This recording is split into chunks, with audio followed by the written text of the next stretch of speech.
Right, here we go.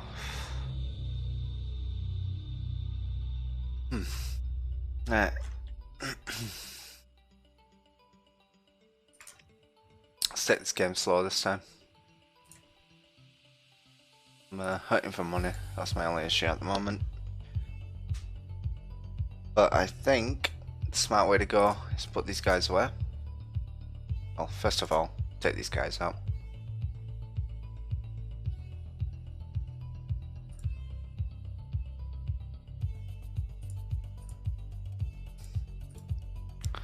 Right, let's go. Ah, I've got my siege gear still on. I'll switch it out before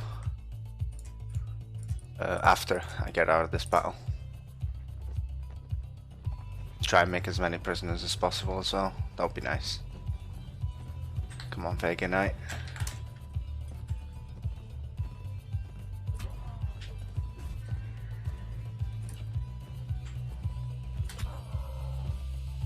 It's a lot of them though.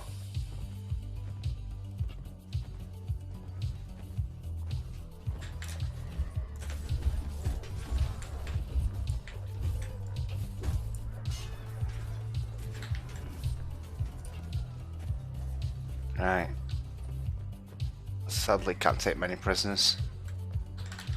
I mean, that's infantry, isn't it? Sweden infantry. Swordsman. Mercenary swordsman. Okay. That counts. Is that another one? Yep. And that will be a camp defender, yep. Right, awesome. Are we good? Yeah, 0. 0 deaths and 0 wounded.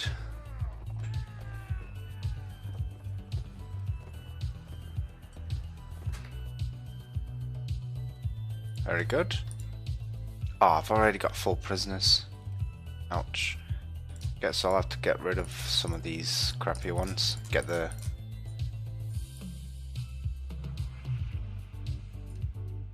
good ones out of there. Nord archers are quite weak.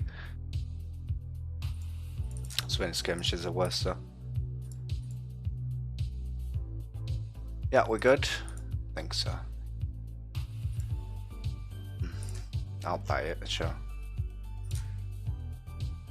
That's not bad, that. I think mine are better though.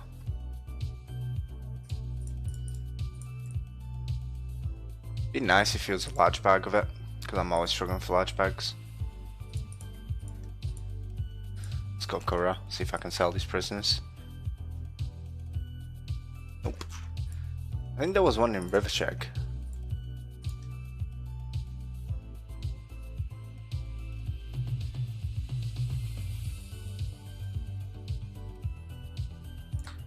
See if he's still around. Yeah, he is.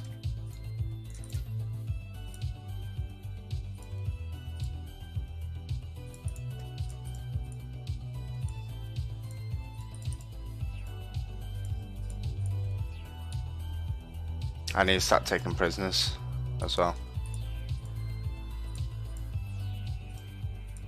Let's go Rivendell and drop some troops off.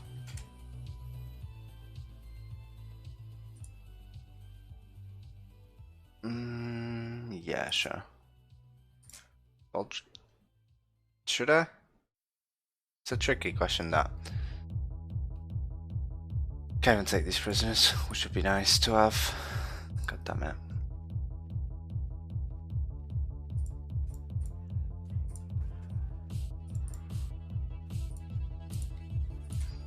Right, let's see what I can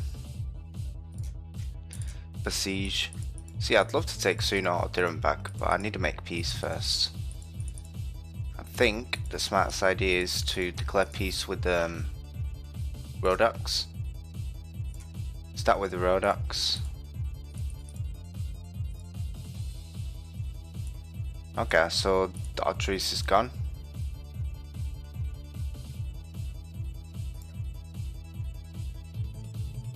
Why have I got so many random troops here, though? Good question.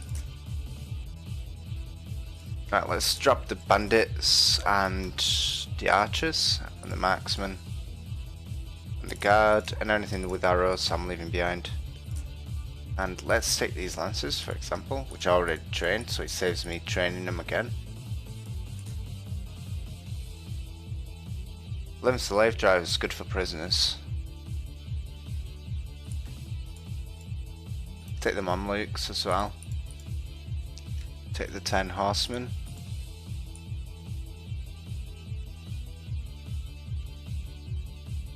And I guess the man-at-arms. Yeah.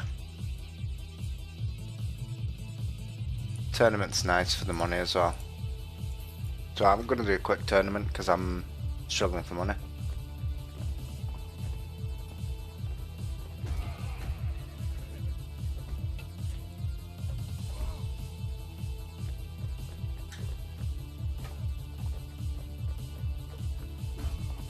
There we go.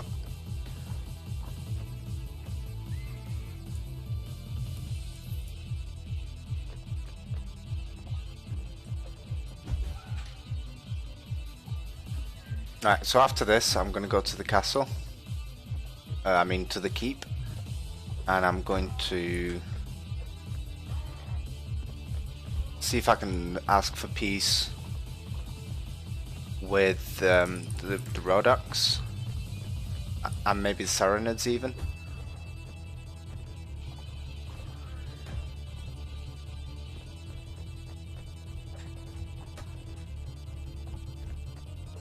Because then I can take the Swadians out. Or even just go to... but I can't, can I? So I'm going to have to take it slow. I think that's the best way to do this right now. So instead of trying to conquer everything back, let my... get my vassals to do it. Support them whenever they need supporting. But in general, just leave them to it.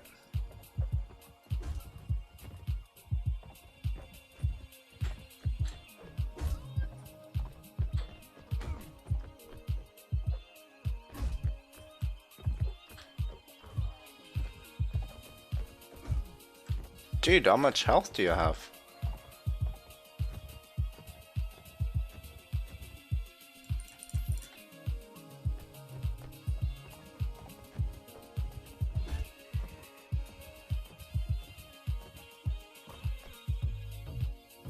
Last fight, I think. Yep, last fight. There we go. Bit extra cash. Never hurts. Now, let's see if I can ask for peace with Kyrgyz. Send Barsha in. Oh, I can exchange a prisoner? I don't think anyone's a prisoner though. So I'm not going to bother.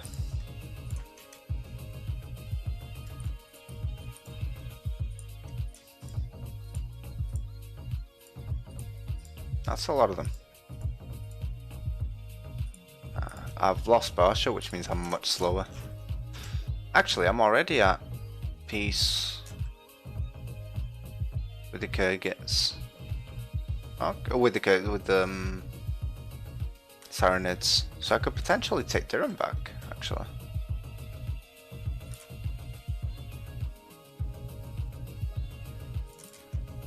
What's over here?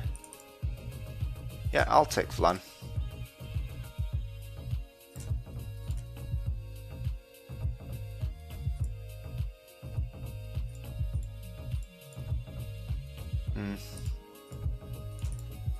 Sadly, he's not interested in peace, in joining me. That's okay. So I'm gonna try and take him out one by one, and then finally assault the castle.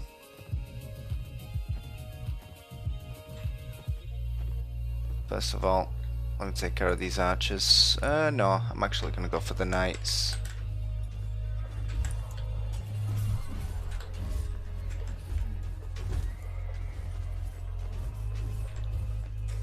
Go. Just a bit of easy money that I definitely need right now.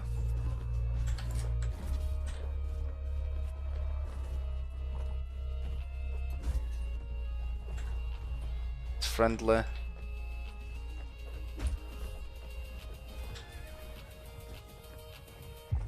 Sure about the slave traders, or slave drivers, or whatever they're called. They would make me a lot more prisoners. Would have been worth it. Ah, we good? Ah, damn right we're good.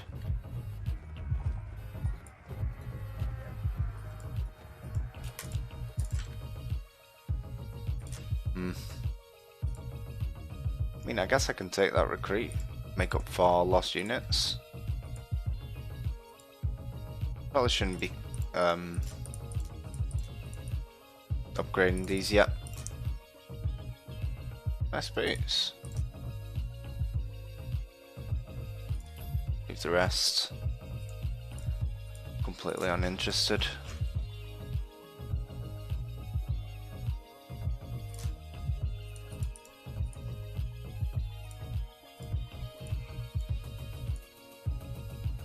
Drama Castle. Okay. They've got balls. Can't say they don't. I'm actually gonna go for... how many? See a few good troops.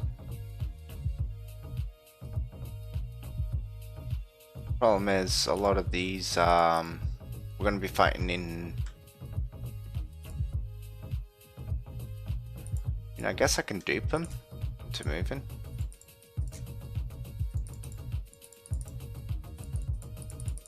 Yeah, not so brave now, are you?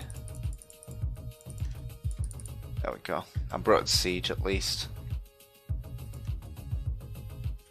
Okay.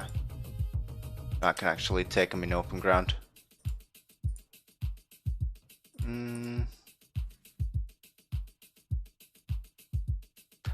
Noldor is very sick, but it's affecting what I want. Sure. There we go. Tenderness and a bit of relation. Having a bit of relation is always nice. Okay.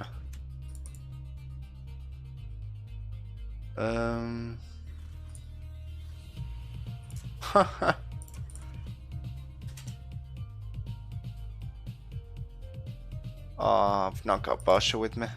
God damn it. Can I take these guys on? I think I can.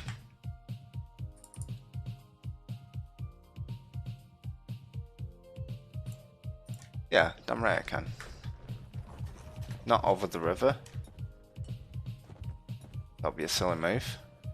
But after they pass the river, it'll be even better, because there'll be even more spread. And that's pretty much light cavalry against heavy cav. We're usually fine. Right, okay.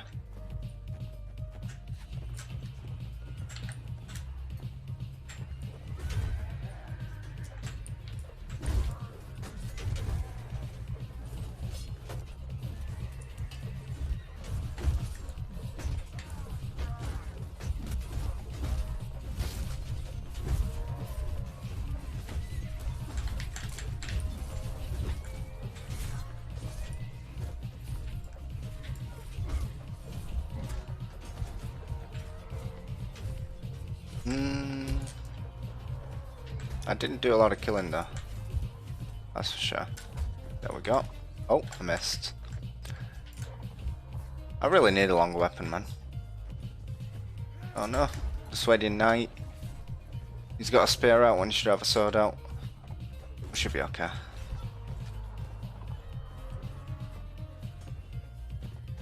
Oh boy.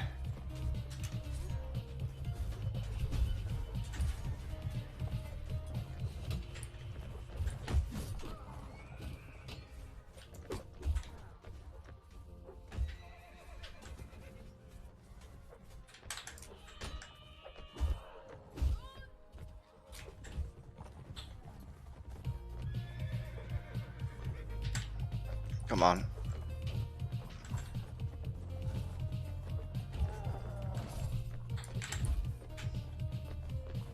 Yeah, the more lancers I take prisoner, better. They're worth a lot of money. They're not that hard to kill, to be honest. So how many have we got? 1 wounded. That's awesome. Okay. And 1 dead.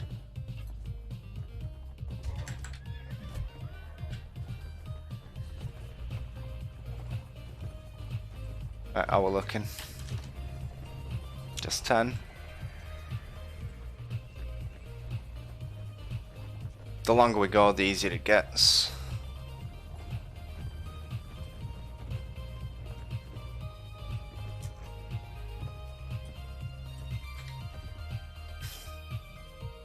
Oh, nearly dropped my phone then. Right, we're good? We're good.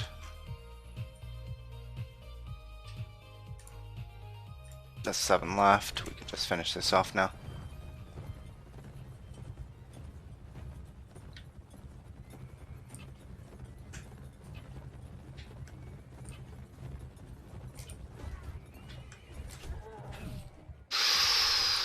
Nice hit.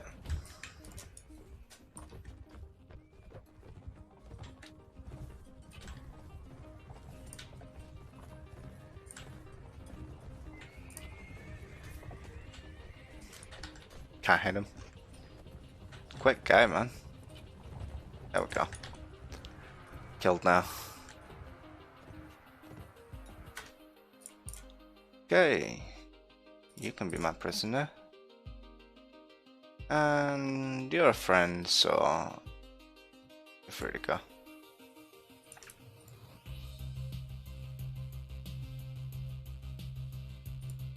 Interesting. I'll take the militia.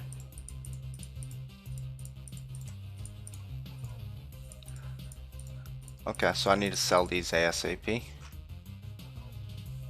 10k? Where did I get 10k from? Is it from selling prisoners or something? I don't remember having 10k.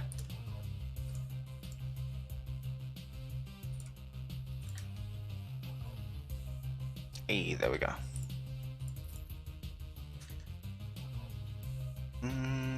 Give troops to the garrison. I'll give a militia. Oh no, I can carry him. I just can't take any.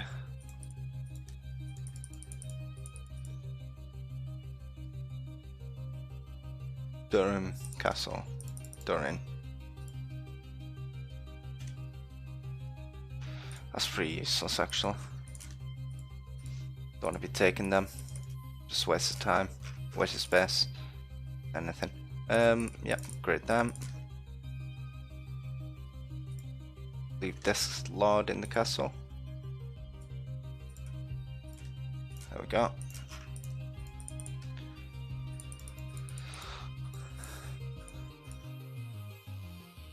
See if I can. Welcome back.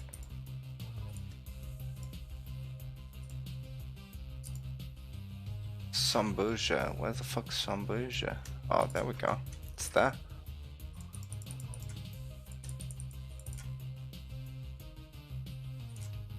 Let me drive him into the open, and then it's easier to take him down.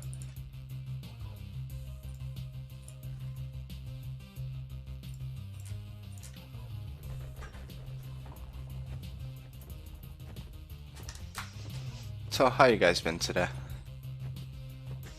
Anything interesting happened?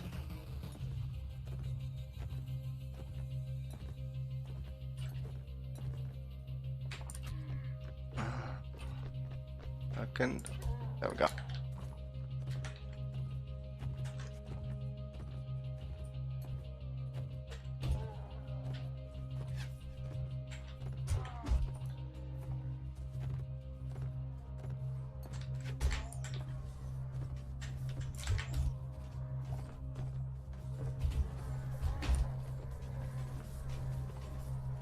That was an easy victory.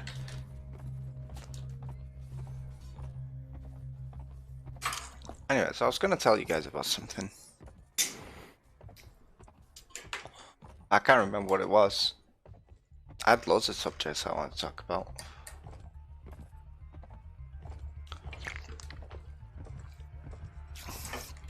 can't remember what it was.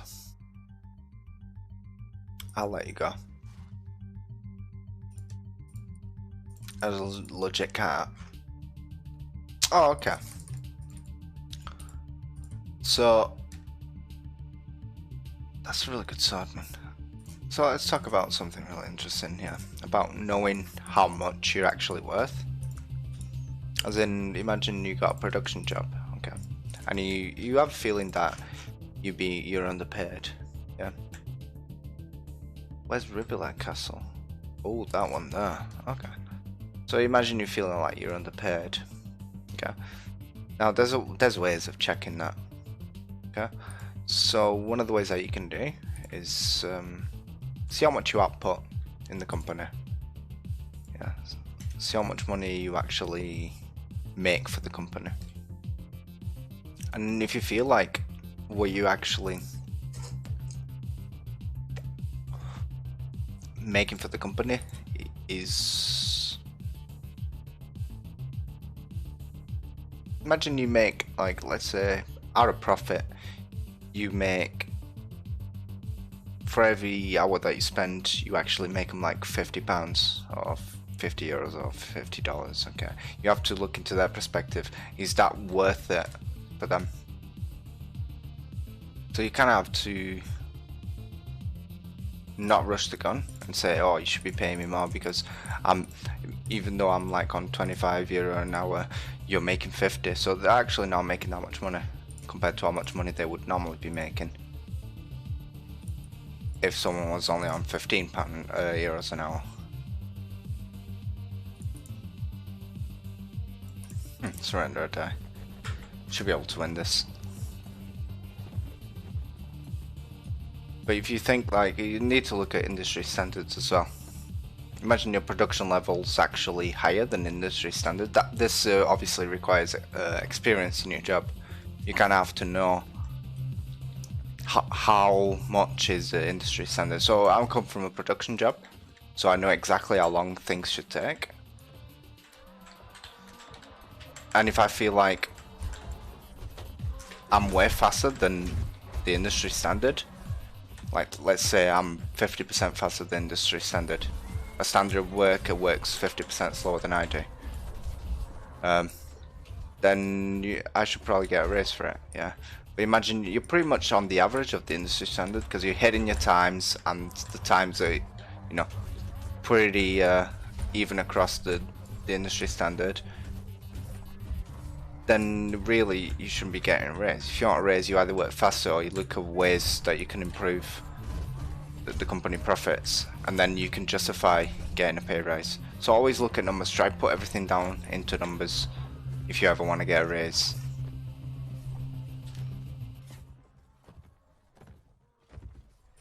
I think that's the best advice I can ever give you when it comes to getting raises and stuff like that.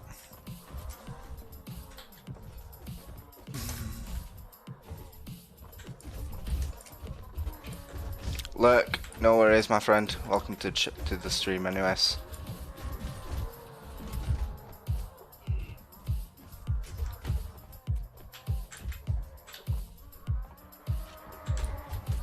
Thank you for showing up.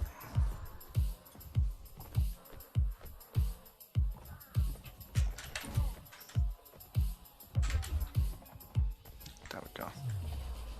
Yeah, if you can put everything into numbers, as I was saying, it's a lot harder to deny your value. Yeah. Because normally when people ask for pay rise, they say, oh, it's because I'm never late for work and I'm hitting my targets and I'm doing a good job, I never have any problems with my quality, so I think I should deserve a raise.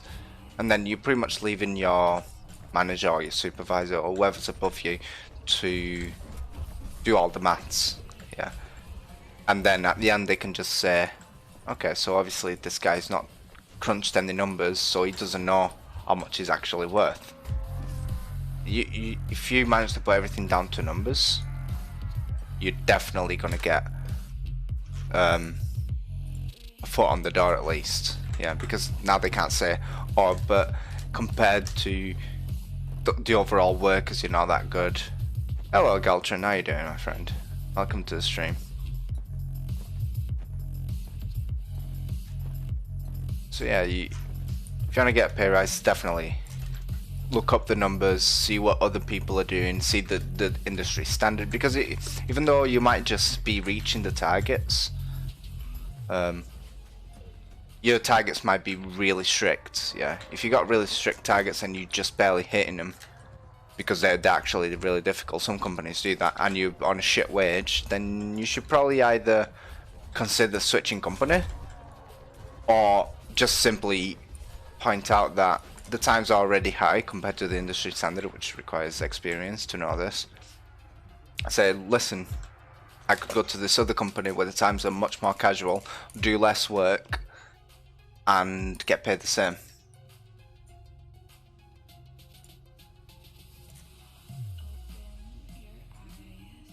Oh, these are really good troops, man. Okay, so I'm gonna start getting rid of some.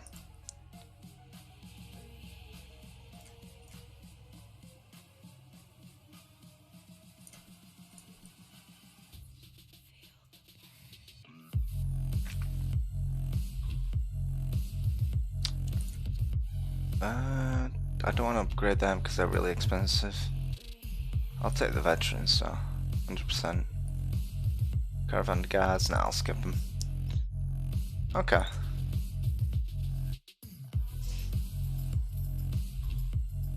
Do I need food? Ooh, I'm running low again, aren't I? So yeah, it's definitely, that's the best advice I could ever give anyone.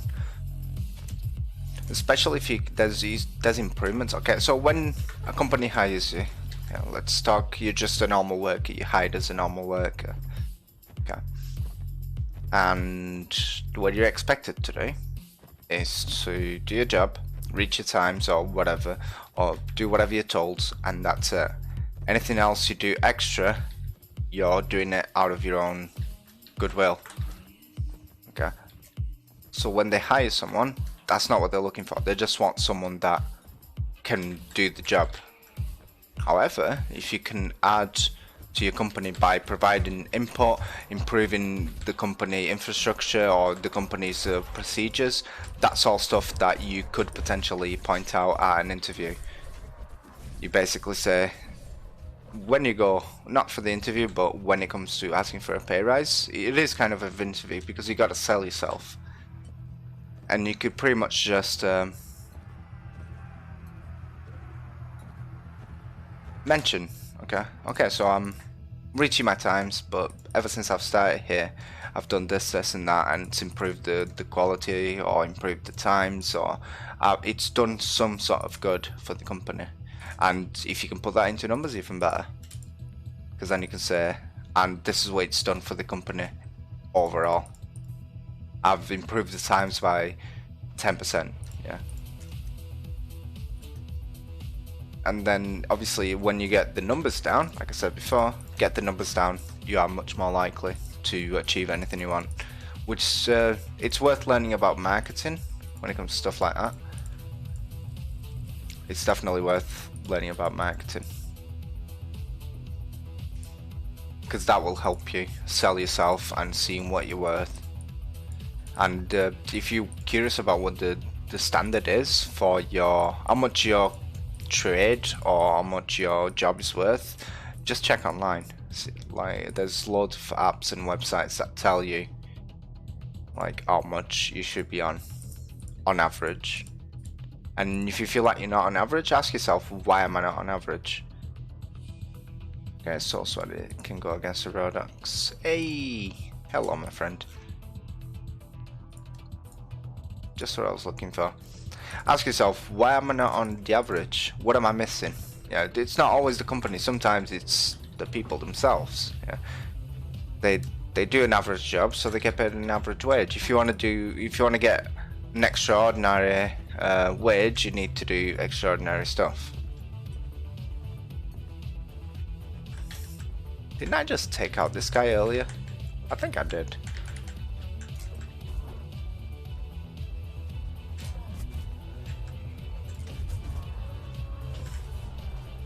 And obviously one of the best ways to know what you're not doing and how you can get better is most of the times actually just asking your supervisor.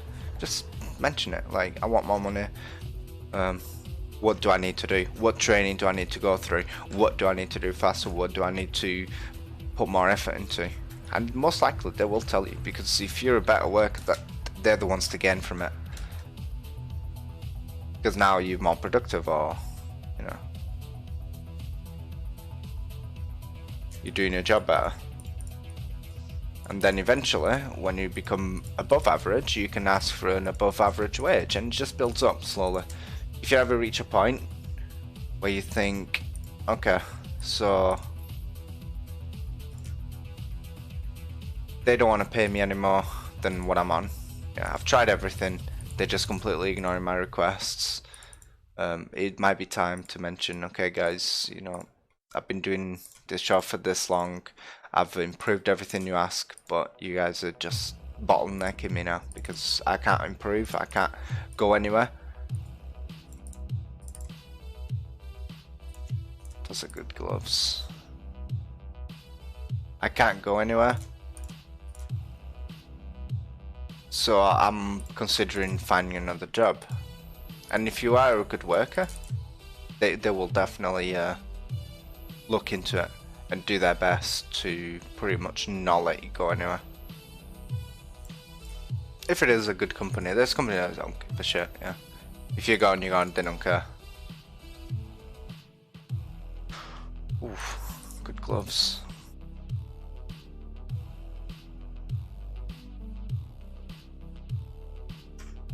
And I still need food that I forgot to get. Cheap, very cheap. So I think that's my advice on if you ever want to escalate it, like climb up the ladders, your career ladder. That's one thing that I would advise. Another thing that I would advise is don't be afraid to ask. You can always just go to your company and say, I want to progress in my career, what can I do? If you don't, we have a saying in Portugal, yeah, a Portuguese saying that it goes something along the lines of baby that doesn't cry doesn't feed. As in, if a baby doesn't cry to express hunger, the mother's not going to feed it. Yeah, obviously some people can just tell when the baby's hungry and they'll feed it on a schedule. But if a baby doesn't cry, the mother can't know that the baby's hungry. So if you mention it to your employer that you want to progress, they will most likely help you with it. Again, they could just ignore you, and that's probably not the kind of company you want to be working for. You want to work for a company that lets you progress in your career.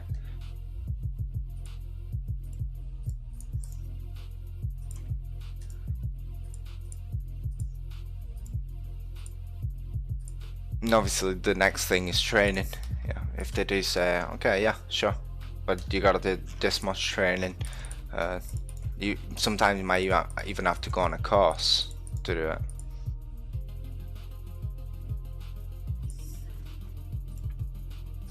And that's fine if you think it's worth it. Hello Xelper, how are you doing, my friend? Welcome to the stream. Yeah, if you think that going on a course will help your career, definitely do it. Especially if it's a career you're invested in. Yeah, if it's something that you're just doing because you need the money, unless it's something that you're really interested. But obviously, if you're just doing it for the money, don't go on a course for it, because it's not something that you're going to enjoy. But here's another interesting thing about what we enjoy. People, when they ask kids, what do you want to do when you grow up? I think education is really badly done, by the way. Just a little side note. I think education's horrible, the way they've done it. But when they ask kids, oh, what do you want to do when you grow up? And they say, oh, I want to be a fireman, I want to be a policeman, I want to be famous nowadays. That's what the kids say. But they say, oh, I want to be something. How do they know? How do the kids know? How are you supposed to know anything before you actually try it? Okay, you see, they force you to pick a career path before you've even left school. By the time you're 16 or 15, they ask you, okay, pick a career, because for the next 5 or 6 years, that's all you're going to be studying for.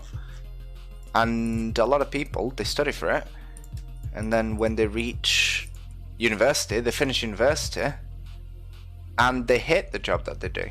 Yeah, they don't want to do it anymore. But they've already invested all their money. They're already in debt. Now they've got to spend the rest of their lives paying that debt for a job that they fucking hate. And that's how education is nowadays. See, universities, when they were created for a specific reason. It was for people with experience, yeah, intelligent people, really intelligent people. Not saying people are stupid who go to university nowadays, that's not what I mean. What I mean is people who were invested into a subject, they could go then and study it in depth, yeah. So people that are 30 years old, 40 years old, they would go to university, not back to, they would go to university to have a deep learning of a subject, okay? And it was lost somewhere along the way, because now there's young people going to university without any knowledge of the job that they're going to do, and any preconception of what they need to do for that class or subject or whatever. So when they get there, they're like, what the fuck is this shit? That's not what I signed up for. And a lot of people get depressed because all their dreams have just been crushed. As in, not literally crushed, but what they thought was interesting actually isn't that interesting. And then there's a lot of pressure to it. God damn it, again. I just asked for peace with these guys. I might have to take Halma from them. I think that's what I need to do.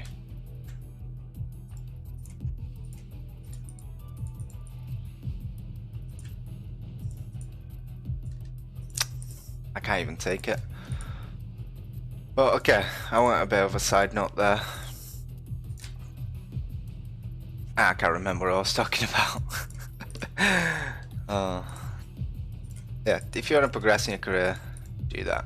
Go to university, and then because you've got a clue of what you're doing when you go to university, you kind of expect what you're going to be learning about. You're going to be learning about the history of your career or job or whatever. If it's business, so you're going to be learning about the history of business, how to do good business, what's bad business. You're going to learn a lot of mathematics, you're going to learn a lot of psychology, you're going to learn a lot of everything pretty much. But it'll be interesting because you're already into it, instead of simply going to university and then realizing that's not what you want to do.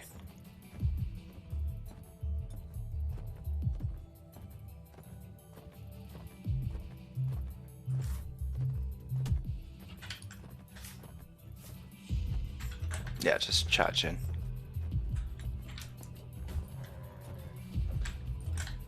Was that a Mamluk? I think that was a Mamluk. So yeah, quick recap.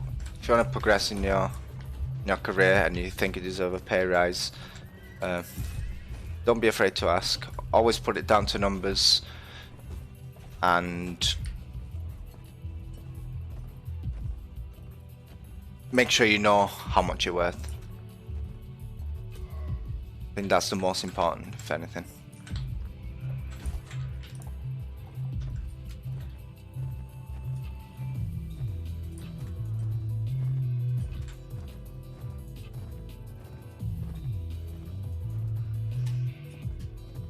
That was decent.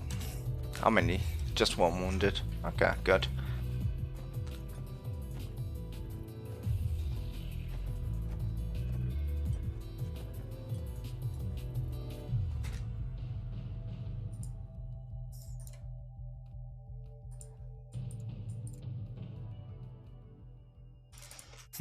Interesting. Okay, I still don't want to level on my guy, level my guys up for the simple fact that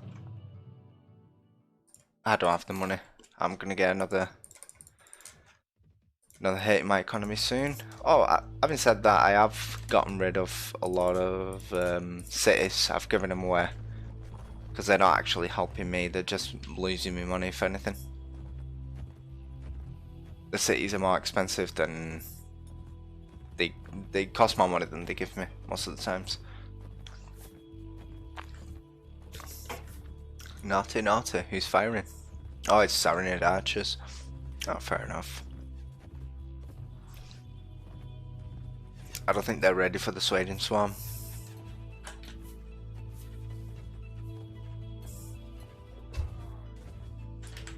How did I miss that? And that.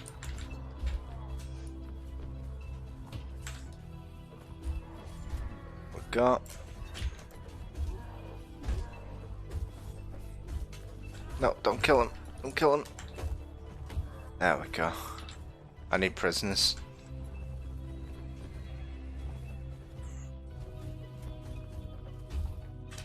Wait, is that one of them? There we go.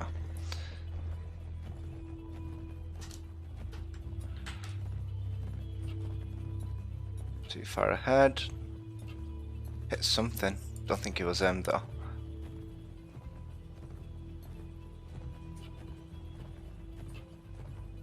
There we go. Definitely always get a horse archery for late game. Makes a huge difference. And I mean huge difference. It's I've never used it before. I was always a bit skeptical of it, but ever since I've started using it, I've not regretted it.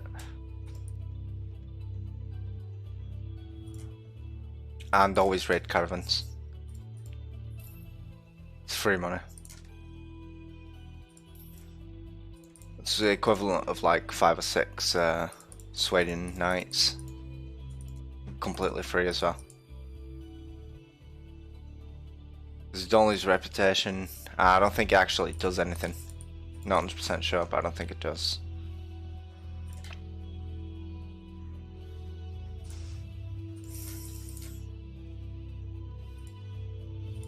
Can I help the Nords?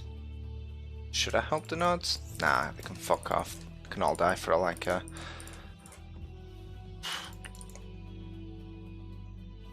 They've given me enough headache.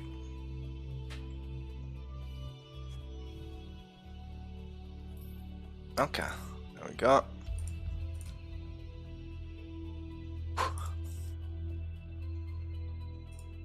Have you lost anywhere else today? Oh god, I don't think so. But yeah, they're being highly contested now.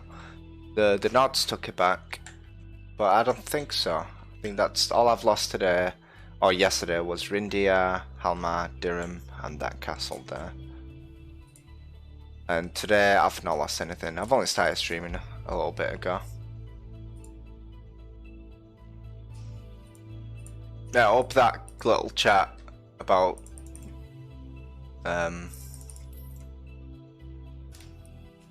how to progress in a career was helpful. This is coming from someone who switches jobs whenever they're not happy. Okay, because when I put them with the numbers, when I face them with the numbers, they get scared. Yeah, because they're not expecting me, because I'm quite a young person, yeah, so they expect me to be a typical millennial that doesn't know what the fuck they're talking about. And when I face them with the numbers, I normally work for small companies. They use, like my last boss, I showed him the numbers, I told him everything, and he said, oh, I can't do it because the other people won't like it. Yeah, because obviously with the amount of work, with the speed that I can output, with the improvements that I've done to the company, normally that will put me above other workers. And he told me himself, told me himself that he would put me on, but then other people complain about it. I told him, well, I can sign an NDA, non-disclosure agreement, and he said, oh no, it won't work and all this, and he's trying to make excuses basically. So I don't know if he was actually just being nice to me and basically saying you don't deserve that much, or I don't want to pay you that much, or if he was actually based on what other people would feel about it.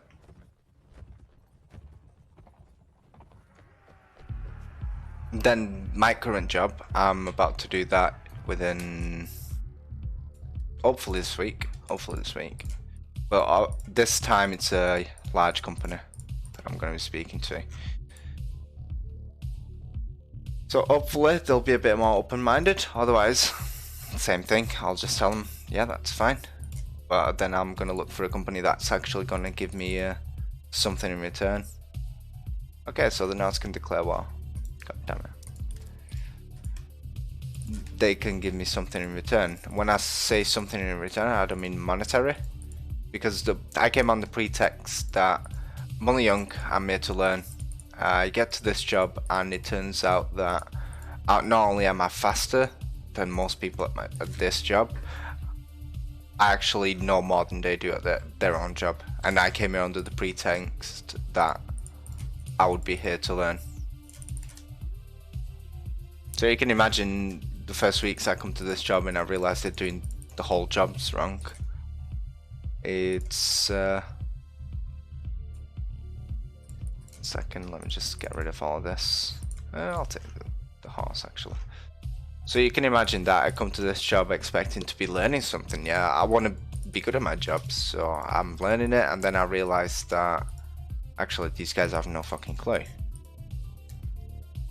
Again? Drama Castle? Jesus Christ.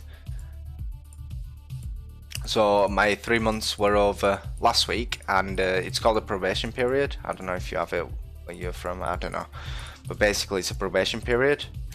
And when the 3 months were over, they came to me with a letter saying, oh, congratulations, you passed your probation period. And I thought to myself, hold on, this probation period goes both ways. It's called probation period for a reason. Yeah, we're probing each other out. Why are we not having an interview? Why are you not asking me what I feel about the company? Why are you not asking me what I think is wrong, what I think is right? So obviously, I'm gonna pull up my manager. I've already told my supervisor about speaking to my manager about the pay rise, and when he's in next time, we're gonna talk. And obviously I pulled up all the numbers. Because I've fixed a lot of the templates, I improved the infrastructure in general of the place, and I've done a lot of good for the company for very little money compared to what I should be on, or compared to the industry standard anyways. And yeah, I'm on less money than my colleagues are, and they're a bit above the industry standard for the job role. And yeah, I'm doing more work than them. I'm producing about 70% of the work in that factory. It's only 3 of us, okay? It is a small department, but I am producing 60% of the products, which is unacceptable based on my wage. And I don't mind, as long as I get paid for it. Yeah, I don't mind doing work. It's not what's bothering me. Because if I did mind, then I just would do less, because what I'm doing is actually more than what I should do anyways. So I could just do what the normal person does and do less, or I can leverage it to get ahead financially and in my career as well, because it kind of rolls over, doesn't it, if you think about it. Imagine you go for an interview somewhere else and they ask you, okay, how much were you on at this past job? If you say something that's way higher than what they expect, you got credentials now, because that other company is willing to pay you that much.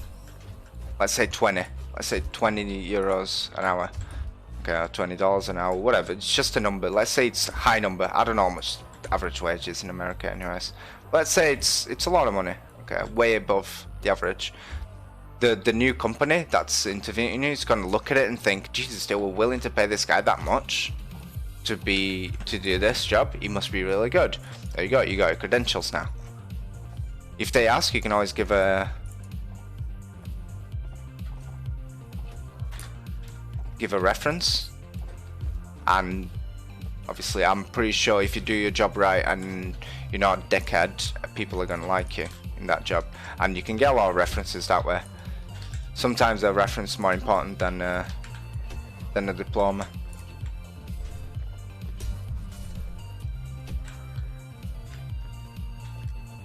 I'm losing a few people, but in general we are winning this, which is what I'm bothered about, to be honest.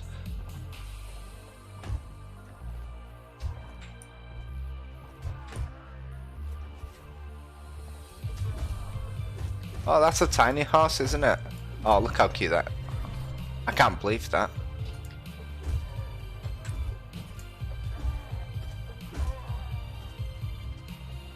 So I hope this little talk's made an impression. I hope it helps you guys, whoever's listening.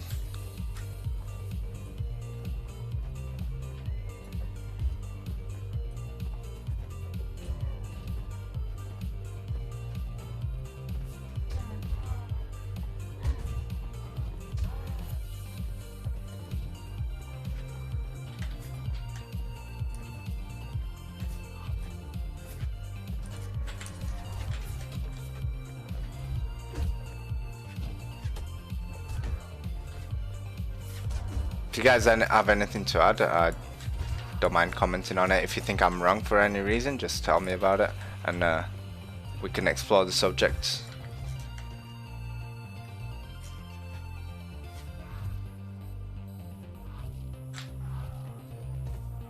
Ouch.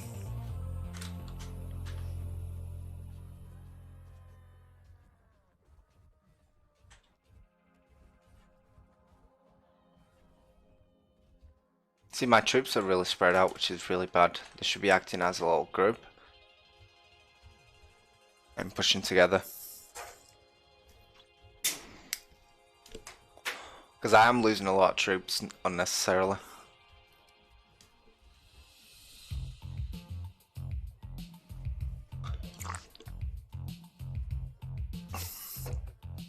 What do you guys want to talk about anyways?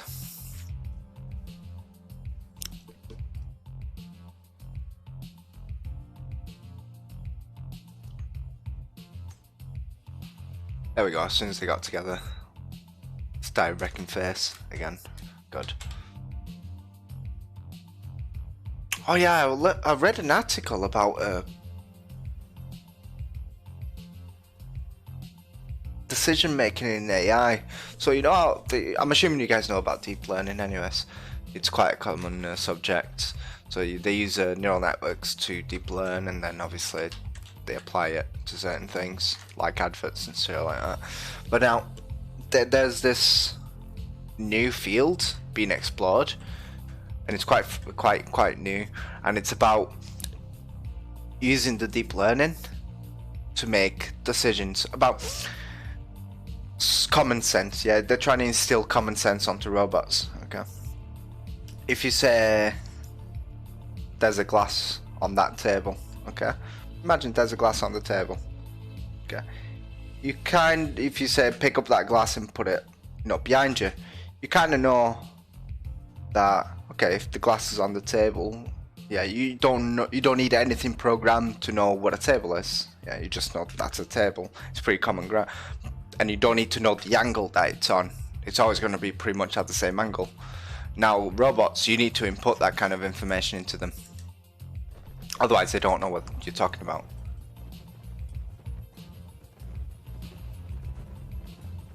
Atimne's alive. Lesalet, is Lesalet up? Can't tell.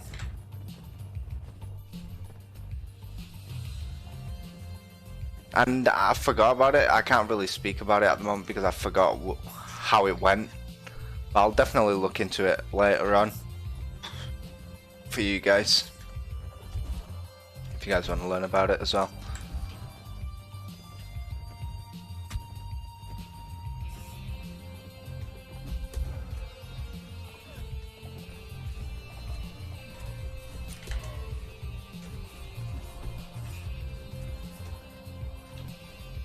Ooh, I just set a friendly troop. Come on, move.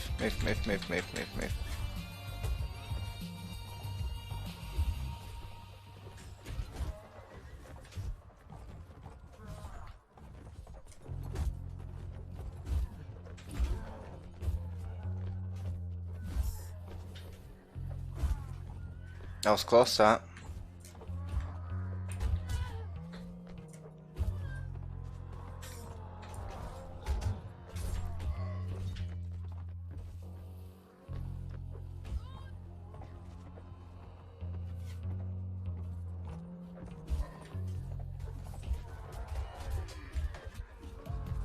Also, a lot of people don't seem to understand how revolutionary quantum computers actually are.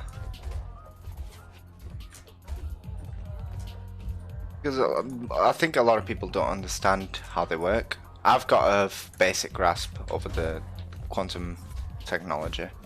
Yeah, nothing serious. I'd love to experiment with it, but obviously I can't afford a quantum computer. But the basic idea is that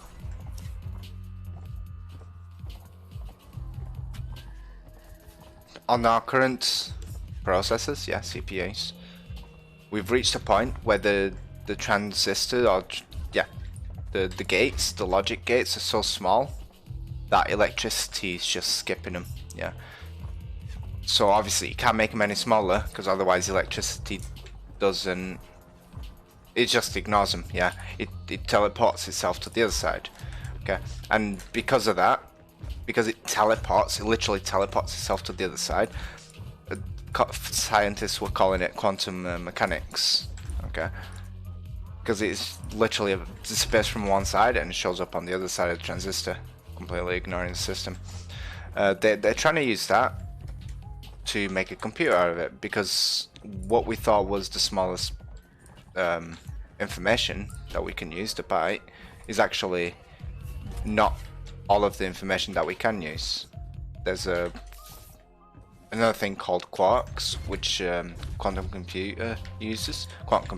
computers use. Sorry, stumbling on my words. And basically a bit can be either a 0 or a 1, while a quark can be a 0 or a 1. Okay, so you can be at any measure of the two. Okay, so calculations are done exponentially quicker using the quarks. Now, why is it so revolutionary? First, it's really easy to break algorithms with it, make algorithms with it, because you can test all solutions. I think it's like 1/4 in 1/4 of the time. For one, you're just comparing one. If you're comparing more, it exponentially grows. And another thing, a really interesting mechanic, is called a quantum entanglement, which basically means if you got two quarks who were simulated with each other and you split them up,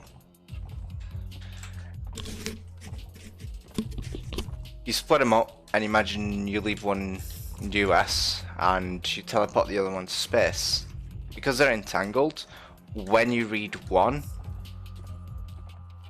regardless of distance, when you read one, you can assume what the other one's going to be. Quarks you can only determine what a quark is, if it's a 1 or a 0, once you look at it as well, because they're not defined. They can be 1 or a 0, like I said before, so it is undefined whether it's a 1 or a 0. So obviously, oh god damn it. So obviously that's another really good property of it, like I explained. But now, like I said, because you can read one and instantly assume the other, regardless of distance, and if you verify the other, you will see that it is going to be that result. You can make communication instant using quantum computers. And I mean instant. If you look up quantum entanglement, you'll see what I mean. So now, space communication between spaceships, basically. But even between colonies, because you probably know about Mars 2020. If you don't, you should check it out. Communications between Mars and Earth can be done instantly using quantum computers. Or quantum technology, let's say. I wouldn't call it computers, I'd say technology. Which is amazing, it's revolutionary. But a lot of people don't seem to understand that, which is fine. I mean, it's a complicated subject. It's really interesting. Anything that's technology related, I love it. Now what we need to do is get a neural network to start figuring this shit out for us, so we don't have to. That's what neural networks are really good at doing. Figuring out things that we possibly couldn't.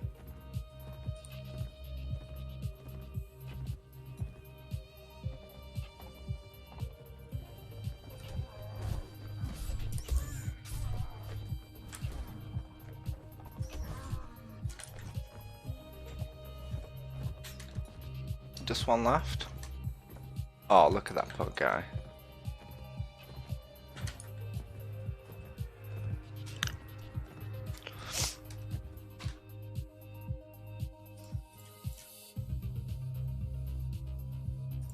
Get a few troops returned to me.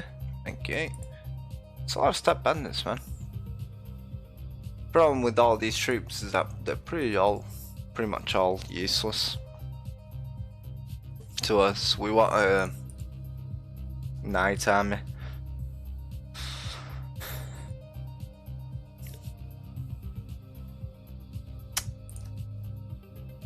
Like I said, pretty much all useless. God damn it. I'll have to get rid of them. And that one. And that one. And just leave top tier.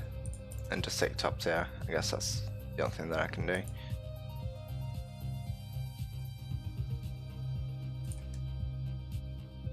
That's all I can carry.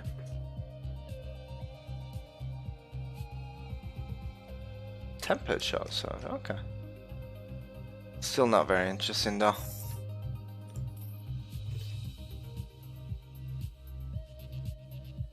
So when we finally get AI to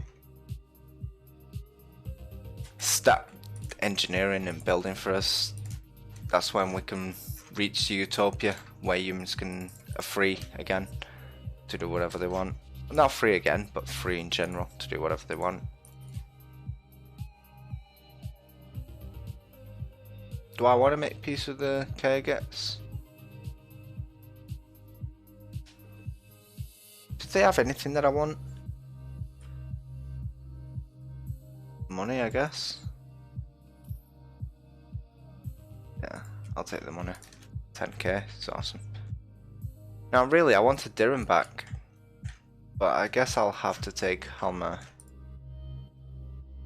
instead, or first.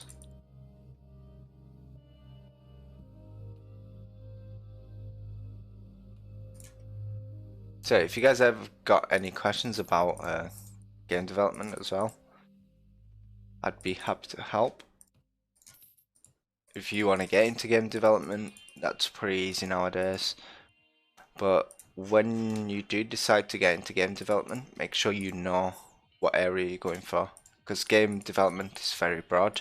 I made that mistake of saying, oh, I want to start programming, and then not realizing all the different areas that you can go into in programming.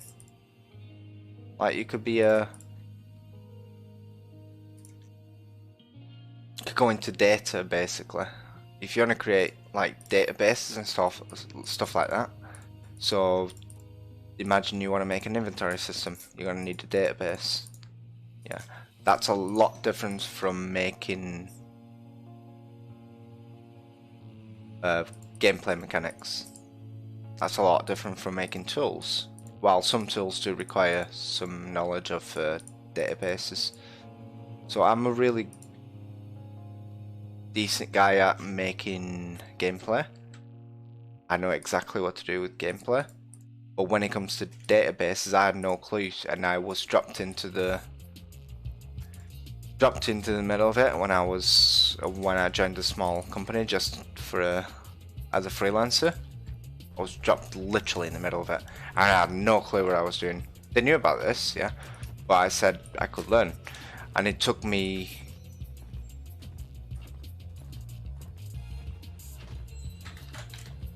I'd say about 4 weeks just to get the grasp of everything different that I'm gonna need. I ended up making a tool.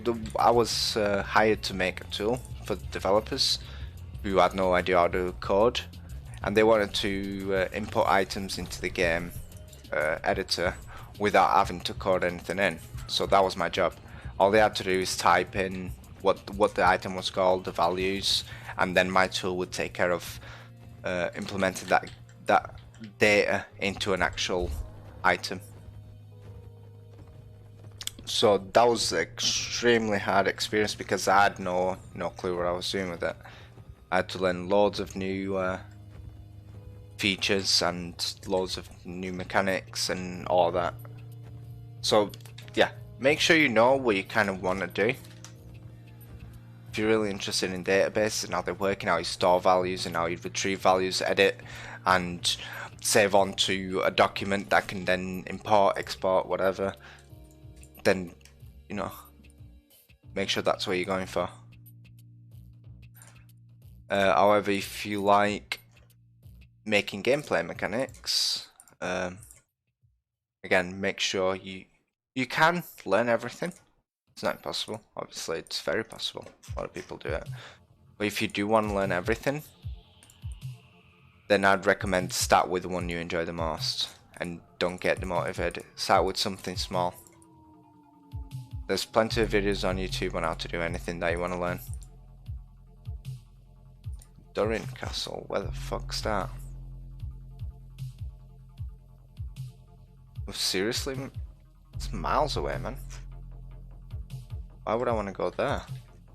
I mean, having said that, I could probably use it with a few people to take Helmet back. So that's exactly what I'm going to do, actually. Even though it leaves my defense, it leaves me defenseless. Even Dirham, I could even take Dirham back if I wanted.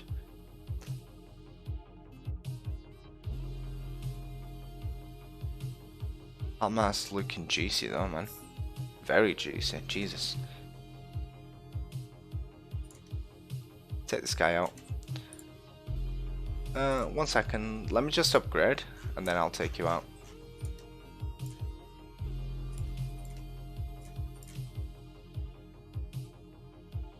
Not gonna upgrade them. Maybe I will. I've got plenty of money now.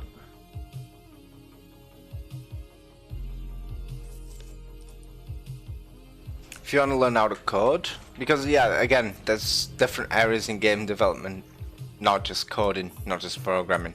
You can go into game design, you could go into arts, you can go into whatever you want, whatever you think you can do, sound, music, environments, AI. There's just way too much stuff that you can do.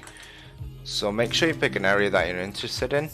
Hey, little Eggerman, thank you very much for the follow. Make sure whatever you want to get into, you research it first of all. Research it, see what it takes to do the job. And then if you think, yeah, I could do that, yeah, go for it. There's plenty of videos on YouTube, there's plenty of tutorials everywhere. You pick an engine that you like. If you want to go for easy and adaptable, go for Unity. If you want to go hardcore but really advanced, go for Unreal Engine. If you just want to be the very basic, then you don't even need an engine. If you just want to make a Snake game, don't bother with an engine. There's a guy on YouTube and it's called Chili Tomato Noodle. 1 second, I'll tell you exactly what the guy's called. If you want to learn how to program, if you want to learn C++, I know exactly who you need to look up. Chili Tomato. Yeah, Chili Tomato Noodle. Yeah, Chili Tomato Noodle. He teaches C++, yeah, and I learned all my programming from this guy, and he is amazing. He's very entertaining to watch. He's strict, and he's straight to the point, and he's very enjoyable to watch. He doesn't mess around, he'll go straight into it. He'll tell you exactly what you need to learn if you want to program, that is. And yeah, he's definitely the best teacher that I've had. He makes sure that even though you're learning something hard and difficult, he makes it easy to learn that.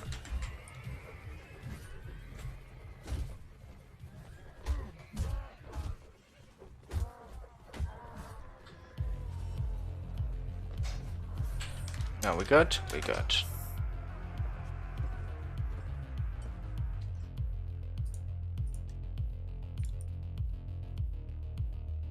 Let's see, I'll take everything actually.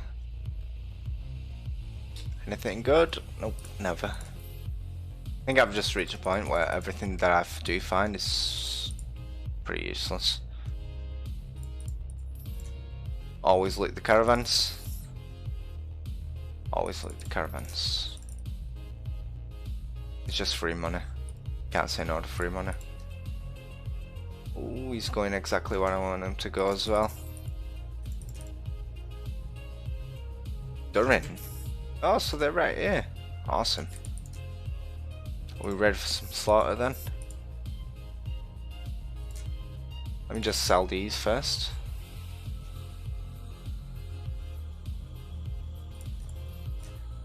If you're wondering if I should have more people in this town, no. I've got 123 knights and 86 sharpshooters. No one's got balls to face me on here. Hey, more caravans.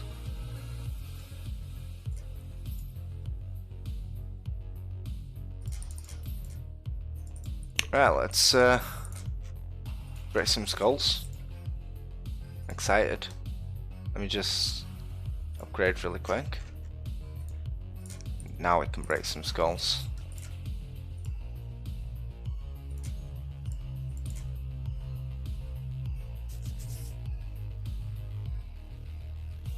Cool story, bro. Let's go.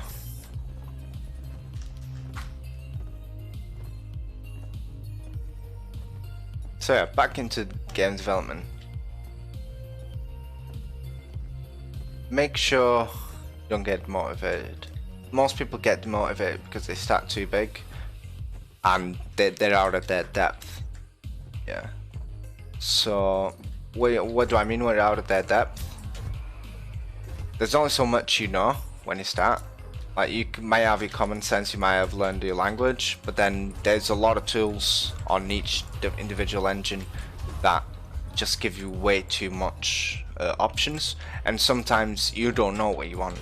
That's the hardest part, is that you know you need something, but you don't know what it is. You think, okay, I really need a tool that does this, or I really need this program that does this, but I don't know like if there is any, and I don't even know how to look for it because you don't know what you're looking for exactly. And that's the hardest bit. That's when you know you're really out of your depth. If you don't know what program you should be using it to start with, backtrace it. Yeah, go back and think, okay, so if I can't find a program that does this, what's the best option? What's the best alternative? And then maybe work your way back.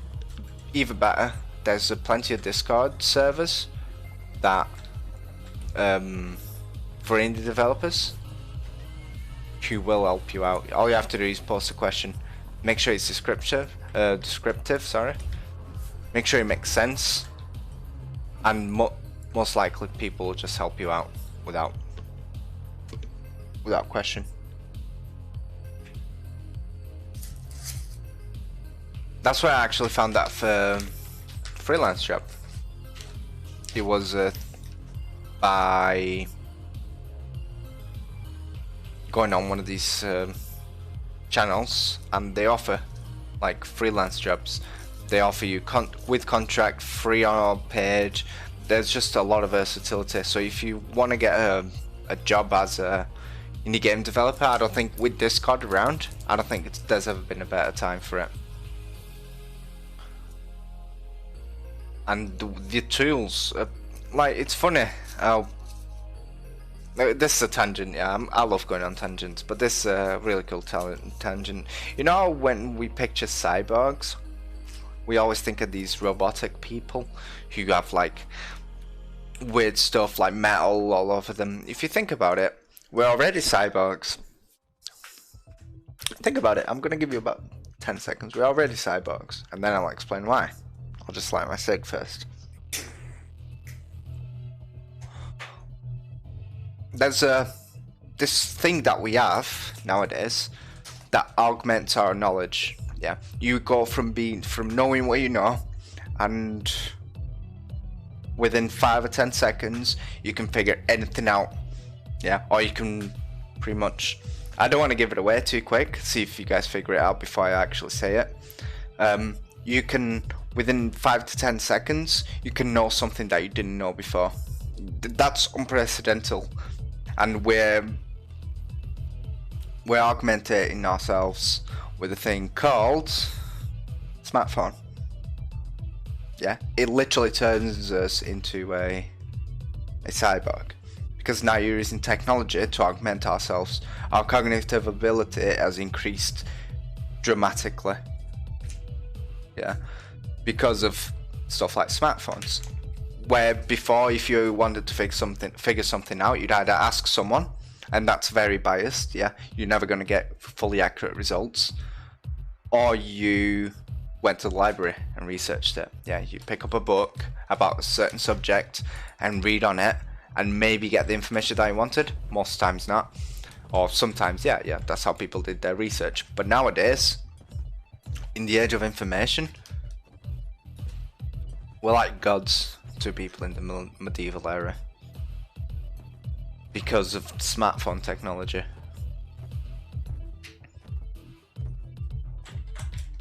So when we talk about cyborgs, we talk about humans who have been modified with technology to augmentate themselves, and that's exactly what we've been doing with smartphones. It's not built in to us, not yet, but it does exactly the same job, and each one of us has got a personal one, so it doesn't affect our identity. We're still the same people, but we are augmented. And it's really cool to think about how we've reached this point already.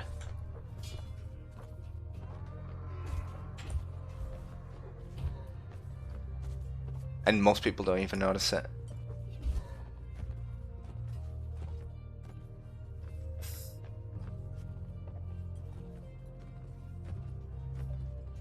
Now there's also CRISPR and shit like that, where we can actually modify our physical traits, not just our cognitive abilities, but modify our DNA to have certain traits, which is extremely unethical. Yeah, don't get me wrong. But the possibility is there that you could engineer a baby, have an engineered baby, where now your child's extremely intelligent and extremely strong, and it doesn't have any diseases. You could never get cancer. It's just perfect. Yeah.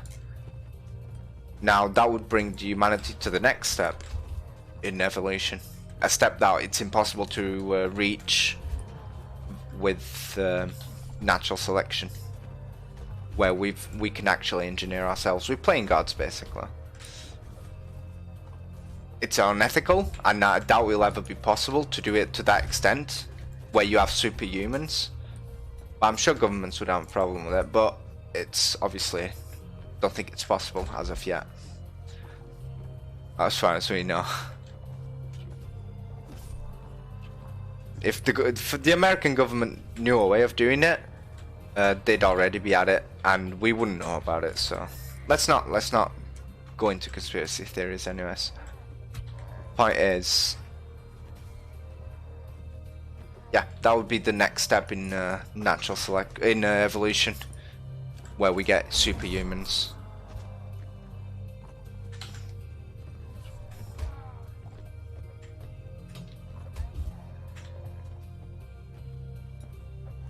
Because if you think about it, natural selection is not affecting humans anymore. Natural selection normally wins out the weak. Yeah, if a baby was born with a disease that now we can cure, or if you got a cold, you'd just die. Yeah, you'd just be left to die. And if you get a wound, a really deep cut, and he gets infected, dead. Yeah, and that's how life goes. Yeah, that's how life went for a very long time. But now ever since civilization set, and we got doctors and we got medicines, it's changed a lot, because now the weak don't die anymore. If you got a disability, your community will support you. So it's not survival of the fittest anymore, because even the dumbest people breed. It doesn't matter who you are, you're eventually going to breed and have kids,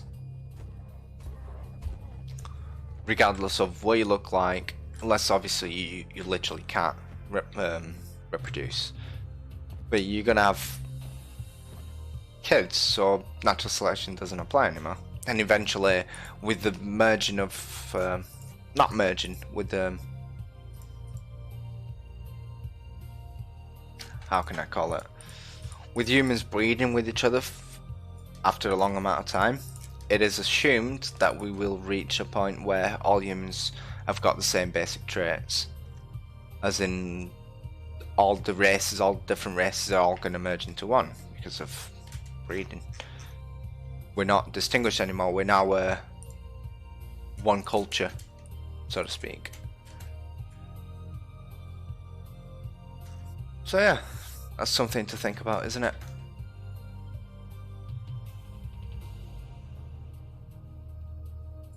Ah, of course he needs to do whatever he wants to do. Yeah, you stay there.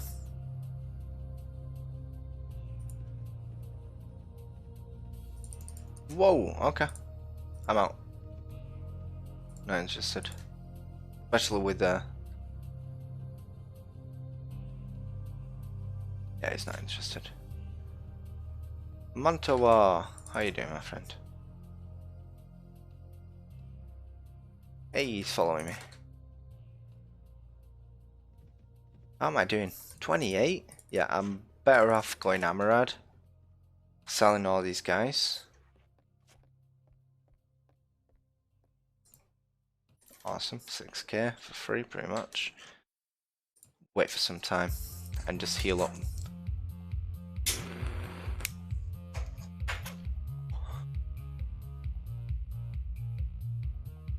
Is that 102? Yeah. I could potentially take Halmar back with this amount of troops. Yeah, potentially. Well, let's go. Let's go slowly.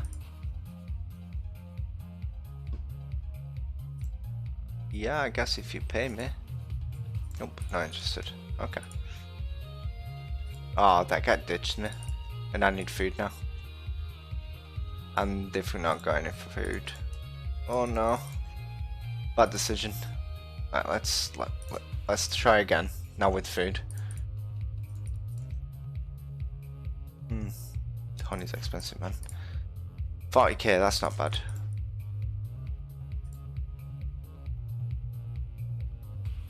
Caravan. Oh, I've already raided this guy. That's a true shame. Hey. Not interested in talking to me. A Zugan? Seriously, man?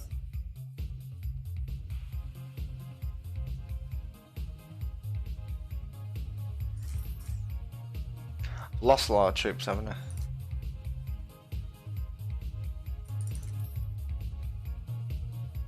Okay, let's go.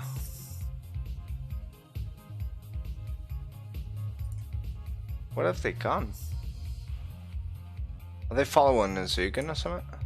They must be.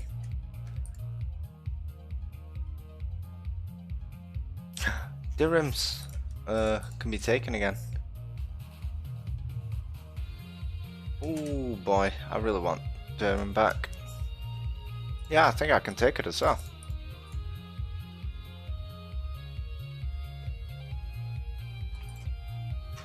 Let's level up some troops first, and then take Dirham. Sounds like a plan.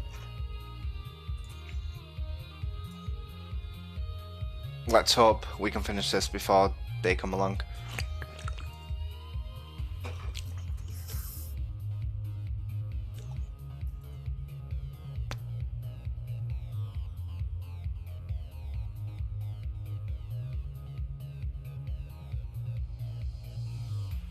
I should be able to take it.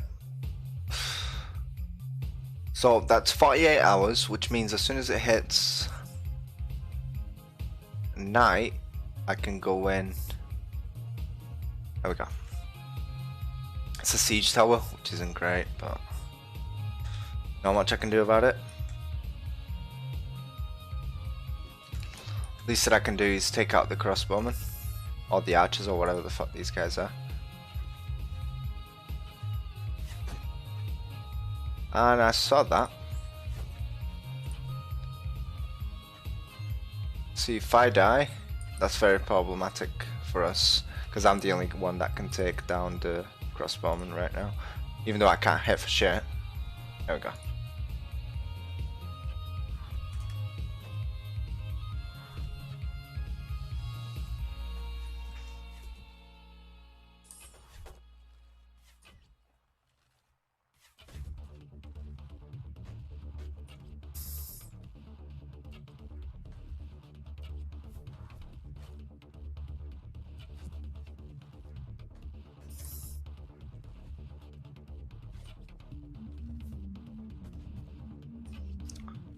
Right, this should be running out of archers anyways. Based on the fact that most of them were recruits that they had. Should be fine soon.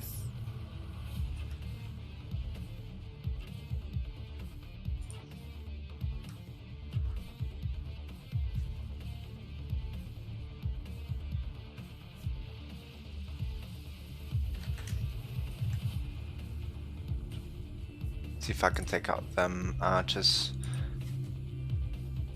Really, I should be focusing on the ones on the towers, shouldn't I? Like those crossbowmen there. Sharpshooters, yeah, definitely. Because they're the dangerous ones. It's not the ones close to the siege tower. They're pretty easy to take down. Because my men will take care of it. Dude, why am I missing so much? Am I aiming too low? Or am I aiming too high?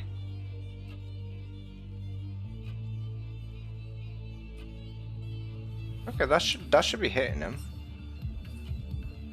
Okay. Jesus. Alright, there's only 15 left anyways. Easy siege.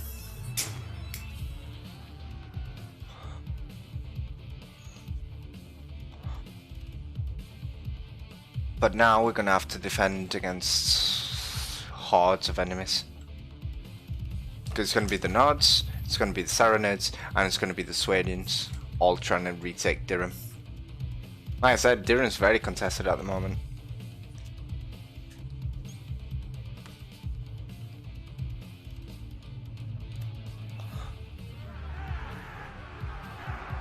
Hello, sir.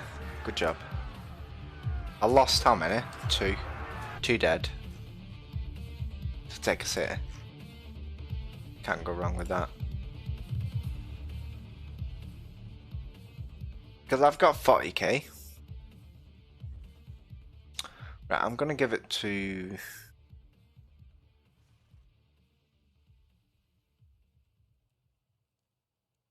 Alayan, I guess. Who should I give it to? Zugan's really pissed off with me, but he can fuck off.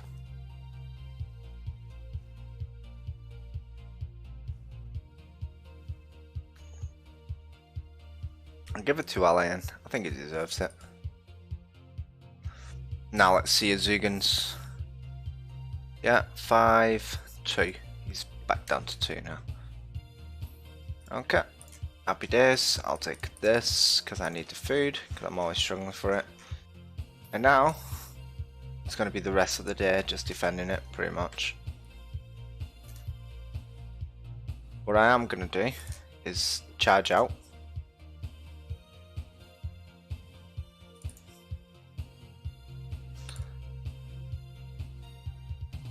Okay. Let me separate you from everyone so you're not crying.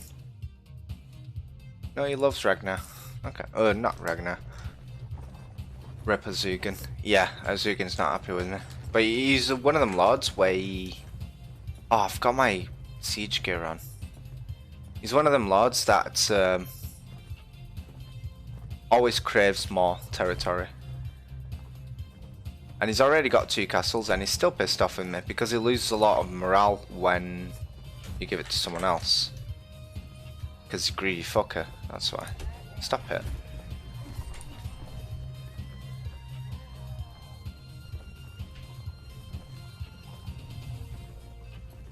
Ooh, that was close. Not close enough.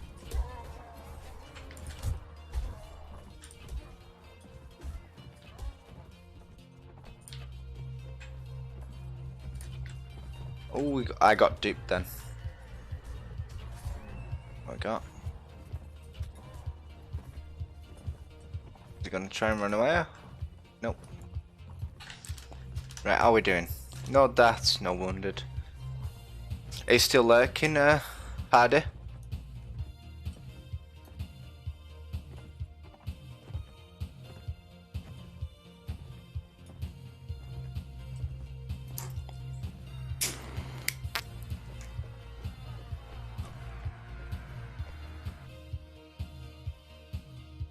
More or less. Okay.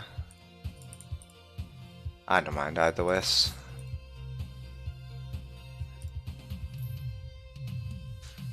Did you hear of anything that I was talking about?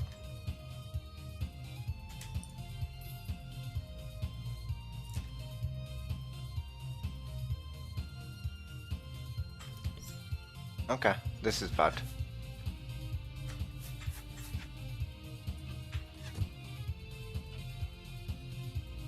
On the perfect spot then. How to fool the AI.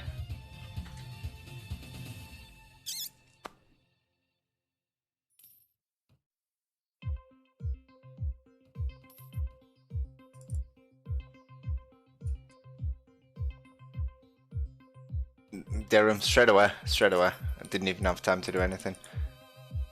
Pretty much everything, Mr. Businessman. I'm not a businessman. I don't have the money to be a businessman. Do I really want to take this guy on? 49 sergeants? Dude, that's a lot of losses. That is seriously a lot of deaths. That's gonna happen very, very soon. Athletic, shield. I'll give him one extra shield. I mean, why not? Athletic's nice though. So here you go. You be more athletic. You run faster. Mr. Pay Rise.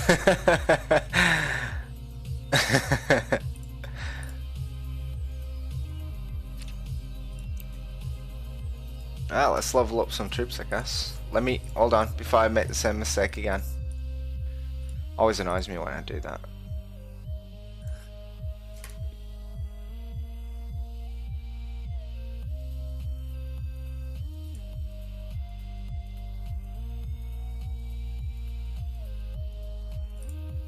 Nope, not leveled up yet. What about you, Manit? Have you leveled up? Yeah, you have. Manny's a really good leader, isn't he? Damn.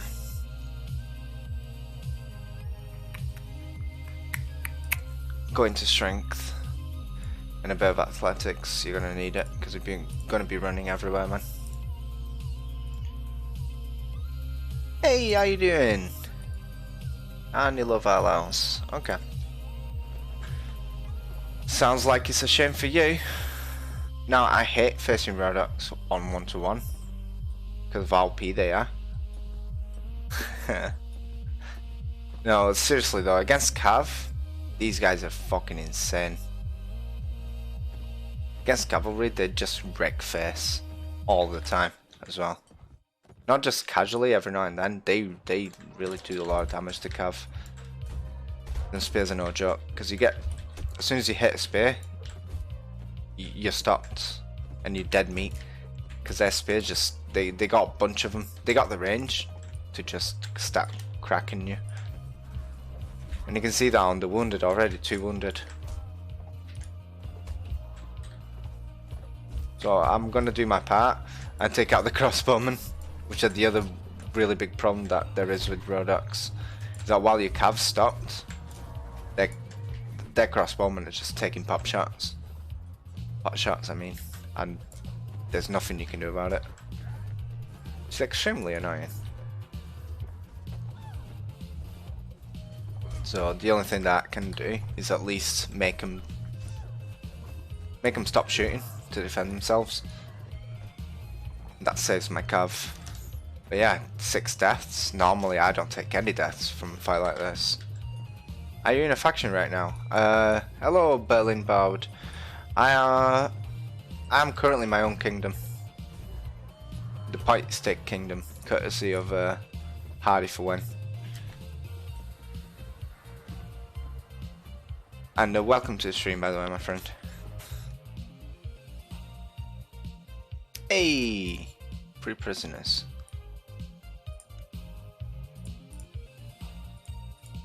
I'll show you the span of my... Sorry, not kingdom, empire. It is an empire. Maybe not fully. Whoa, that's really strong. Okay. Maybe not fully fledged yet. It doesn't conquer everything, but that's what I've got so far.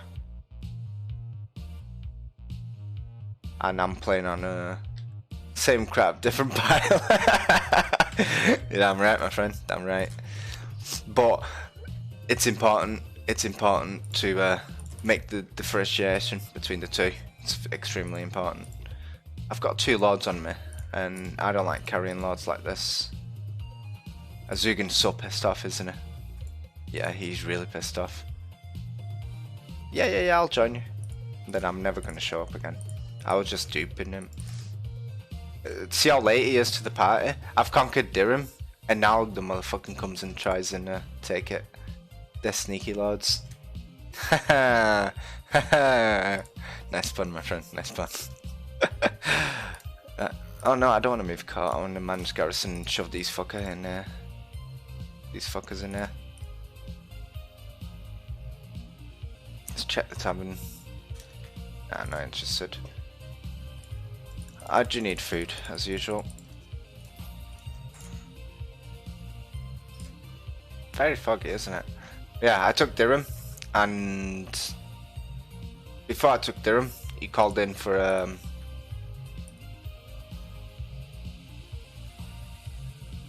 campaign. Azugan, which is my marshal, he called in for a campaign. I took Dirham, and then he shows up to defend it. Yeah. Sounds about right, doesn't it? Look, now he's travelling to Drama Castle. Why? Why? Explain why, please. Like, why don't you take Halmar? Oh, Halmar's already under siege. Okay. So here's what we're going to do.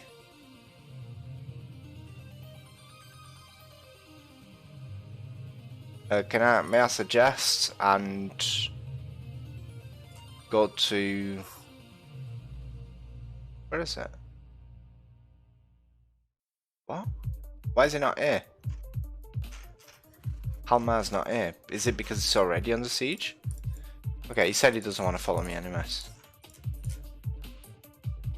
Let me check out what's happening in Halmar.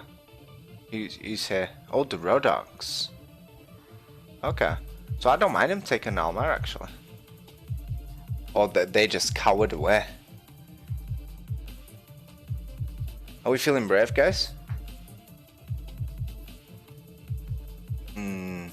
Not with 40 odd of them being such shit troops. Okay, so the Nords have certainly become a lot stronger than what they were a minute ago. Simply because now they've got the power to focus on us.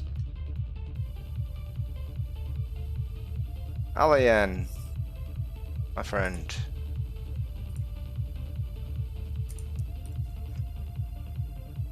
$50k is not bad, but it is certainly under the threshold I want to be at.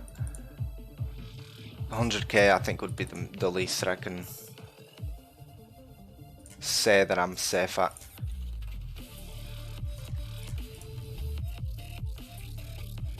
See, Almar used to be mine, that's why it's so low on... Whoa, okay, calm down, boy. I could potentially take them on. See how weak those troops are as well. 1 second. Only 12 Mamelukes. The rest is pretty low tier. 37 skirmishers, 45 footmen. I'd take these on as well if I had full knights. But I think they're coming for us anyways. Yeah, whatever. Hey, you. Oh. I was hoping he'd join me. Okay, so the Nords are raiding, doing a bit of raiding, that's fine. I couldn't care less about the Nords. They're not a real threat. They've only got... Oh, they've lost Kuden as well.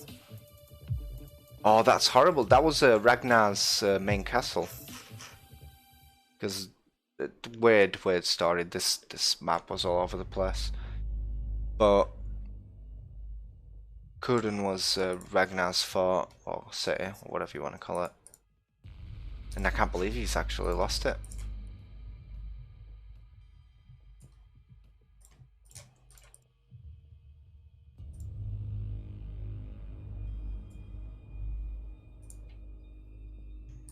Let's hit the tavern really quick. I feel like we should be ganging up on the nodes now.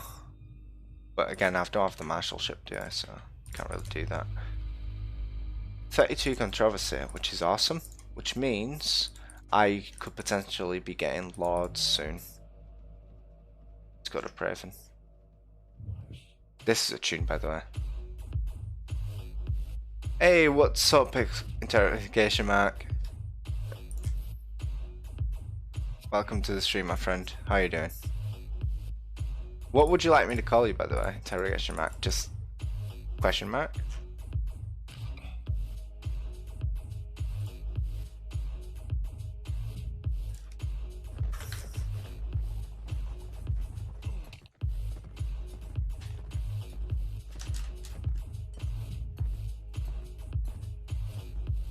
Yeah, we'll take this on.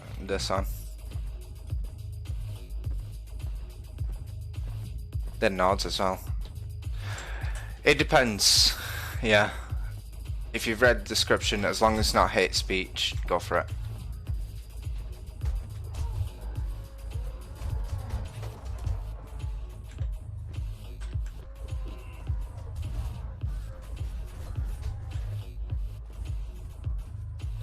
Okay, go for it then.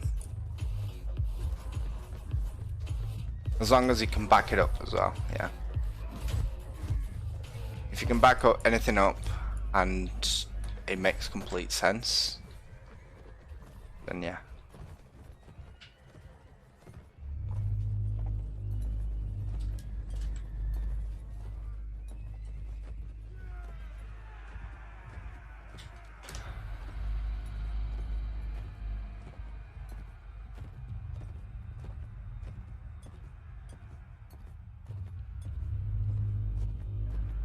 Okay.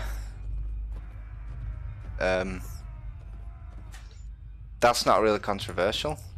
While it is illegal in some countries, I think most countries actually, it is a dream, so not really controversial. But yeah, no worries. Glad you got it out of your chest.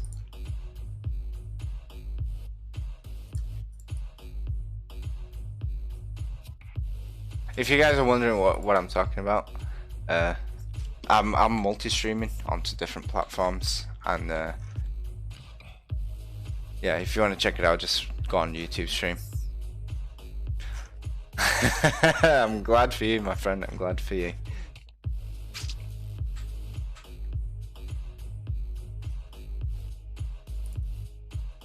That's not really the time topic that we talk about in the stream, but yeah, sure. If it makes you feel better.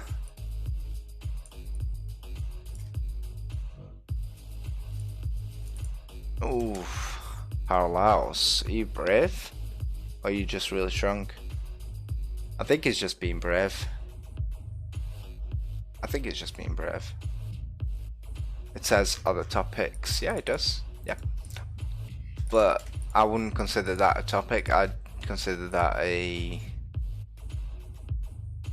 I can tell that you do love horses. I wouldn't consider that a proper topic because we're not actually discussing it. It's just you sharing your experience with something that is not related to video games or anything. But yeah, fair enough. Thank you for popping by anyways.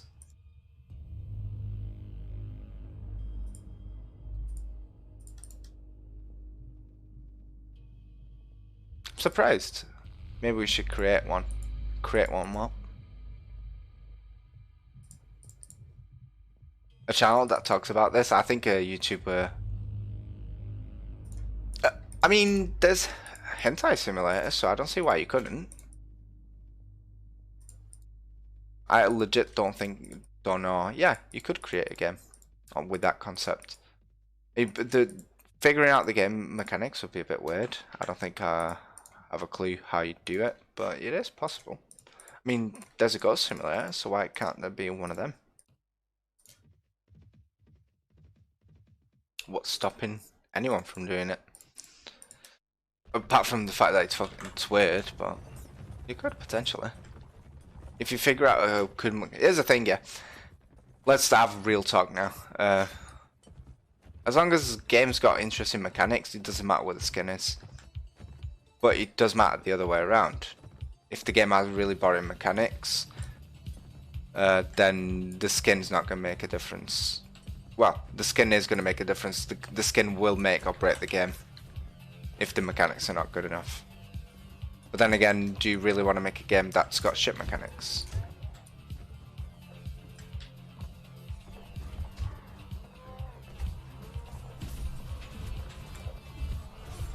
I should probably find a way. There's probably a way to do this, but I'd like to get my chat, my unified chat, to pop, to show on the screen. That would be awesome. Even insanity has limits, yeah. So, while we're waiting, actually we're not waiting. We're actually losing a few troops as well. Annoying. Paid a lot of money for you guys. Why are you dying on me? So what I'm gonna do, if you guys stick around for a little bit, I'm gonna try and get the chat that I can see on the screen about there, on my second screen I mean. I'm gonna try and move it on, make a chat box, or show it on the screen at least. Can't believe that guy took my horse out. That was the most loyal horse I've ever seen. It sacrificed itself for one of their own. Can we have an F on the chat, please, for that horse who sacrificed itself?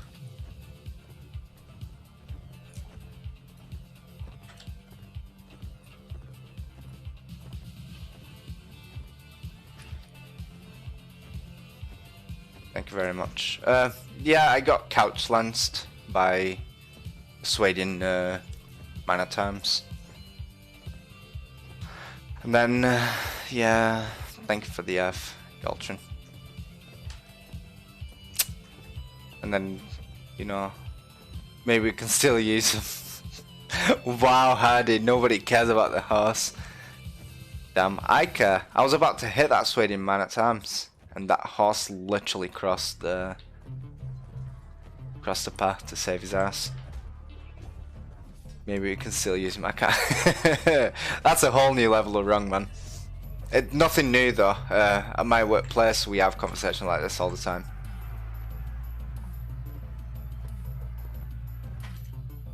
Keeps your mind healthy to have a laugh. So I'll let these guys do their job. Actually, I'm gonna pause it because now I'm gonna try and get the chat to show up so everyone can see kind of what everyone's talking about. And let's say, oh, that's not what I meant to do. Never mind. And it is not that. Is it? Oh, it might be that actually. Yeah. Right. Are we hoping? Are we hopeful? Hey, you guys see black screens on the... I don't think you can see it though. I think it's a bit weird. And the thing is, it's not showing up anything. That is the window capture that I'm using for Mob Crushers or your unified chat, but nothing seems to show. To the true shame. So I don't know how to do it, so I'm gonna have to look it up. I apologize if you guys are a bit disconnected from each other, but I'll promise I'll figure it out. If anything, I'll create a widget that allows me to do it, or some kind of program that will allow me to do it. It shouldn't be hard really. I should just be able to capture that one window on my screen and, you know, leave it on, but it doesn't appreciate it.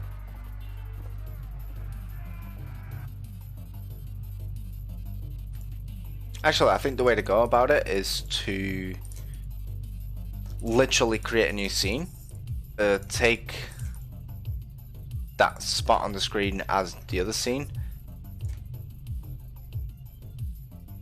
and then import that scene onto my current scene. If you don't know what I'm talking about, yeah.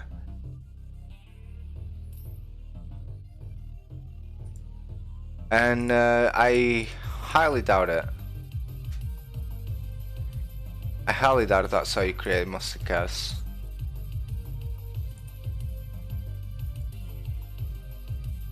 See, you make me want to look up the compounds of mustard gas now.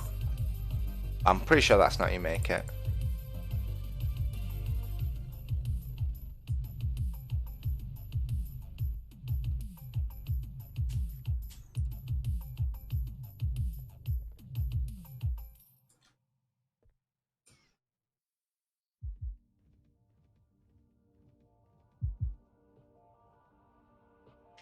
I could be wrong though, it's not the first time I'm wrong about something, but I extremely highly doubt it. That's how you make mustard gas.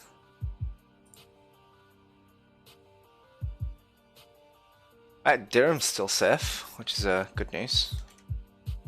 Nalayan's back to full strength. I guess he's a bit weak, isn't it? I'm sure he'll survive. Right, let's go, Halma. I want to take this fucking thing down. After I take this guy down. Nope, he's still happy with his lodge. That's fine with me.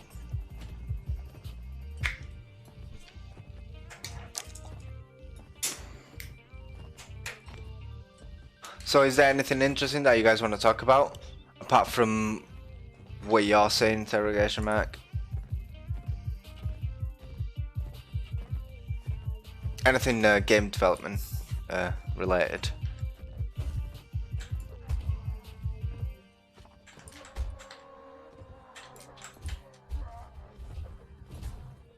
Oh yeah, I want you guys to do a really cool test. It's not video game development related. It is really interesting. So you guys all know how people say that our phones are listening to us, our devices are listening to us at all times. Okay, so I did this interesting experiment. I watched a video on it many months ago, and I did this interesting experiment. Okay, I forgot they were still following me. I did this really cool experiment. Okay, so basically I restarted my computer on normal, yeah, nothing open. And then what I did was I said something onto the mic, okay, and it was meant to target any AI that was listening. And I said something that I'd never say normally. And I said, I really want to buy red lacy underwear. If you don't know what lacy underwear is, basically ladies' underwear. Yeah, and I said it to the microphone. Yeah, and I varied the words as well. I said, oh, I wish I had some, you know, oh, I really want this, and I said it for about 2 minutes, okay, and then I opened my Chrome browser, and I went online and just looked up for pretty much anything, any website that supports adverts, and okay, so I looked through a few, nothing, and then out of a sudden, like 2 minutes into searching 3 minutes, guess what I found? An advert for red lacy underwear. Now, if you don't believe me, that's fine, but you can do your own test at home. That's what's so interesting about this, that you don't need to believe me, you can test it yourselves, which is my favorite kind of experiment.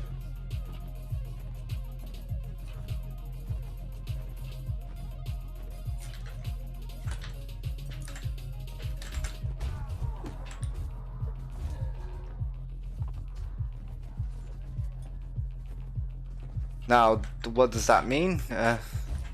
Means a lot of things, but obviously people will say, oh, if you got nothing to hide, you shouldn't be worried.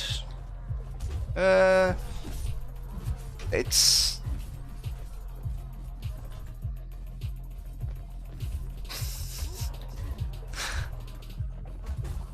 it's a bit weird. I'm gonna start ignoring your interrogation mark because you're completely off topic. And you just hit a troll, so I'm just gonna ignore you. yeah, so what it means, okay, is that obviously you are being listened to, even if it's just by AI. You are being listened to, and you're also being, if anything, tracked by your GPS. That's how a lot of places want to know location. Even though nowadays it's a lot harder to do it, because obviously you have to allow the phone to access your location. But that's not the point. That's a bit of conspiracy. Basically, they are listening to everything you say, everything you do. What that means is your privacy's gone. Okay, so it's not bad. It's not a bad thing if obviously they're targeted terrorists. But now, what defines a terrorist? Okay, because that definition could vary severely. You could say that anyone that conspires against the government is a terrorist, even if the government's corrupt. So now imagine that the government goes completely tits up, yeah, and out of a sudden you got a dictatorship, and now they know exactly what everyone's talking, yeah, because obviously everyone's got a microphone, everyone's got a smartphone. This is like extreme. This is really extreme, and anyone that says anything wrong, okay, will obviously get done. Yeah, because dictatorships, Portugal used to have a slightly looks at China. I mean, yeah, could do it that. But like I said, this experiment opens up a lot of doors to interpretation. I just gave you the basic format and how you can test it yourselves, and then you make your own conclusions, but I can tell you what it means if everything goes wrong, which is basically the government has complete control of you. You can't even form a resistance. Yeah, I mean, ditch your smartphones, ditch everything. Ditch your microphones, ditch anything that's got a microphone, but it's a lot harder to cooperate anything if you don't have a way to communicate effectively. And any attempt that you do make, then obviously they can just target you and any resistance. So yeah, that's a little food brain. Wait, brain food, not food brain. What the fuck am I talking about? And normally stuff like that is conspiracy, but this is not conspiracy. This is something that you can test for yourselves, and it will happen. I didn't believe it myself, so I had to do the test for myself, and just to prove it, because I'm very skeptical when it comes to shit like that. Just like when people started saying that the world's fucking flat and shit like that. I looked into the maths, I looked into the reasoning, and it just makes no sense. I gave it a shot, don't get me wrong. I mean, it's something new, something interesting. Well, it's not something new, it's something very old. But it's something so ridiculous that it could actually be true. So I'm bound by my morbid curiosity to investigate it.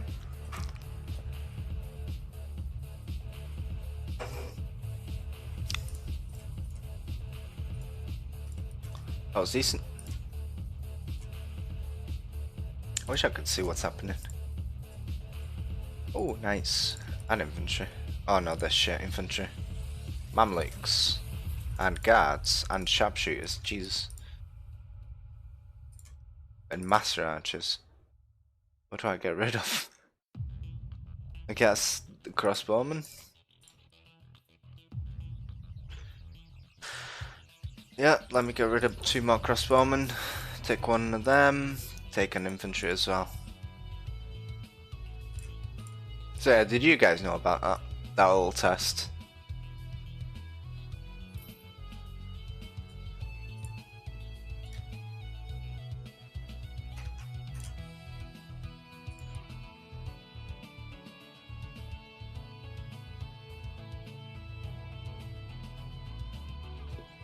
Right, they want peace, but I want money. Nope. Do you know what that means, guys? It means I have to go into their lands and rape their women. I think that's what it means.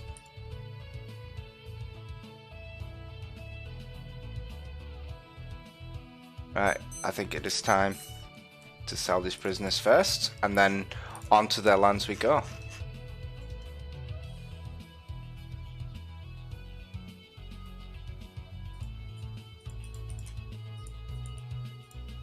And now, obviously, the point of this mission is to weaken them as much as possible. I could potentially take this castle back, but I think I've got enough on my plate as it is. Let me just take care of this bad boy right here.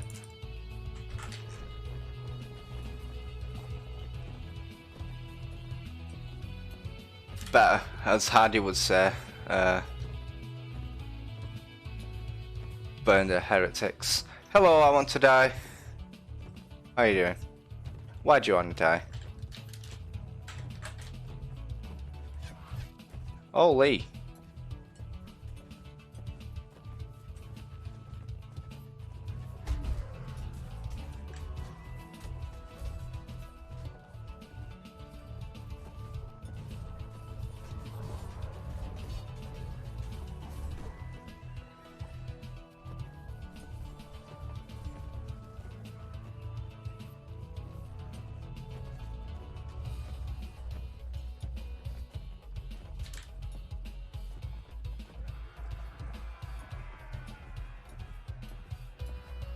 Interrogation mark, did you literally just make another account so you can have a chat with yourself?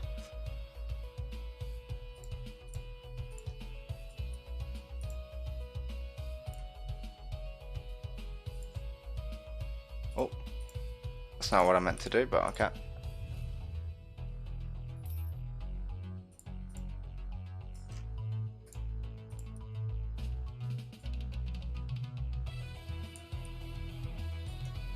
And that's Harlaus. Okay, so first of all, I don't want to fight him yet.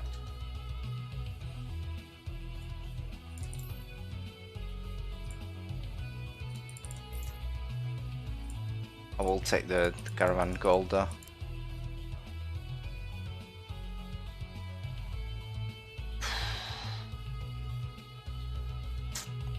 I don't think I can take him on actually. I think that's way too many troops. I mean, I could potentially take him on. And actually, if I want peace, I think that's what I'm going to have to do, isn't it? Yep. Sounds legit.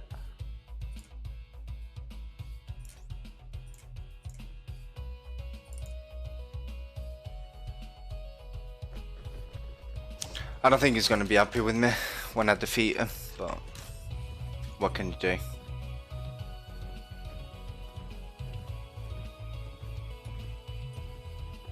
Hold up a little bit just so my troops are not all clumped together. Right, so I'm going straight for their cav because those are the only ones that actually pose any danger. Everyone else just peasants and heretics. We shall burn all of the heretics. Just, that's it.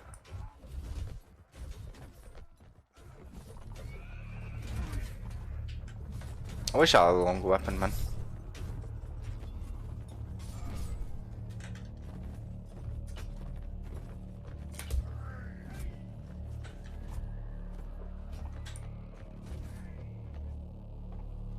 How are we doing? 2 wounded, awesome.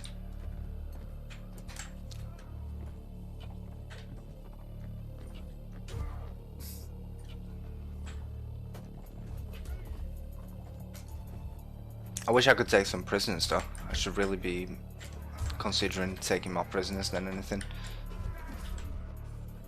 Okay, so Harlau's still around and he's doing some damage. Oh, he's down. Awesome.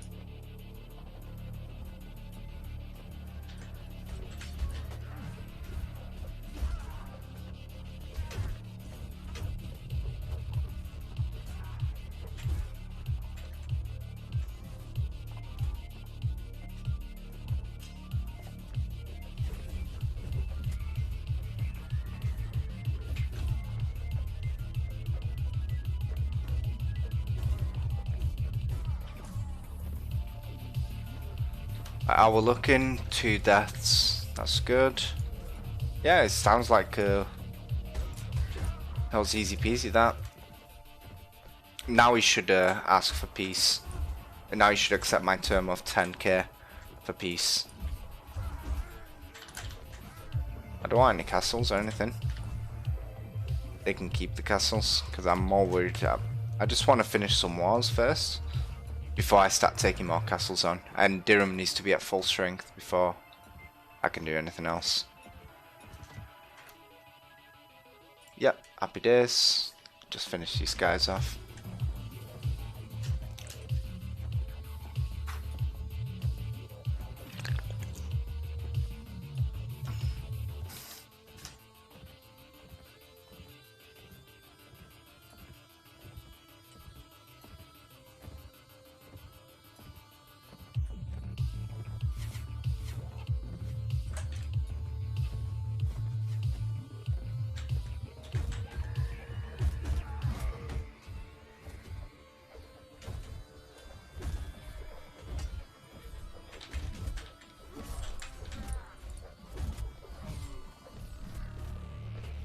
I need a long weapon, man. This is ridiculous.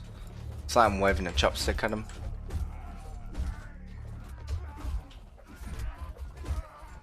I want that sergeant real bad.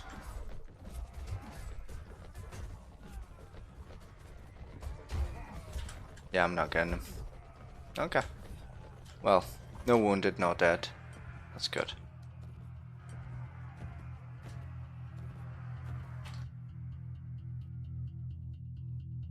Haha, prisoner. And I shall take all of the good things as well. Sergeant, one archer, rest crossbowman. If only it wasn't battered, it'd be some good armor that. War horses are okay, but I'll take the heavy bastard sword though.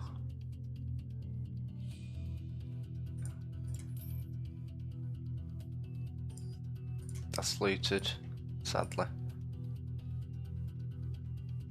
Yeah, get out of here. Everything's looted, man. And now Durham's under attack. Let me go Praven. Sell this shit off.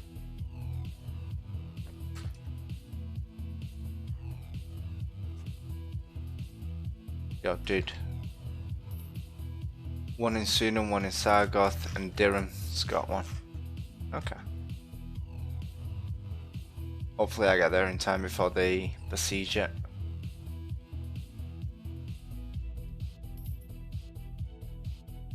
Not bad. I mean, I've had worse days, so.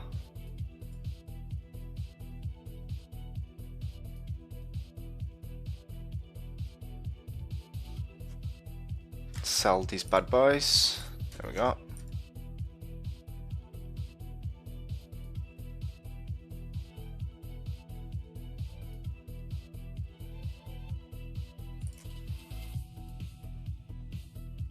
Let's go.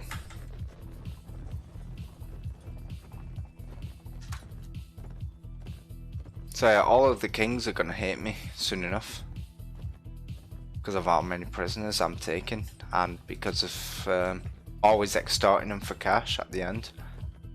But yeah, sure, I'll accept peace if you pay me. I don't think they enjoy that either.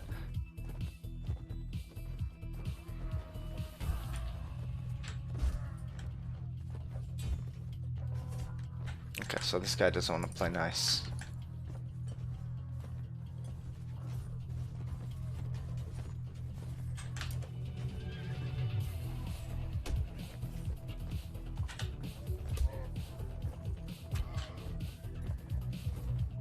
Could use a few more prisoners actually. Just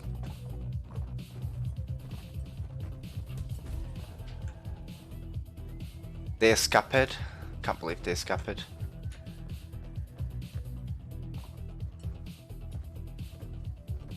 Right, there's still a few down there.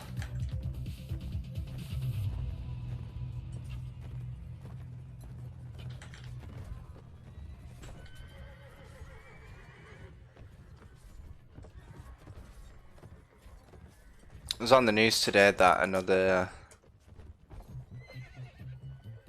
I don't know if you guys know what Love Island is. It's a show on in the UK at least, and it's all about these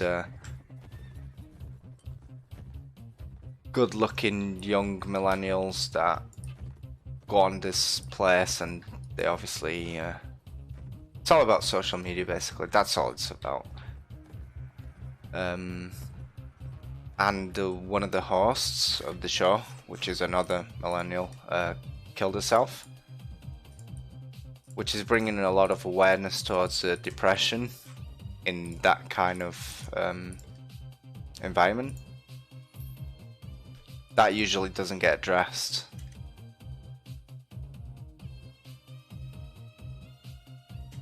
And in all honesty, I think it's a good thing that it's being brought up to attention. Yeah, you can take him. Because a lot of people are killing themselves over shit like that, over social media, because they're not being supported correctly, and because they can't handle the pressure. They're going from being no one to being a big celebrity in space of literally no time. And if you don't know how to handle the pressure, it can be really harmful for you.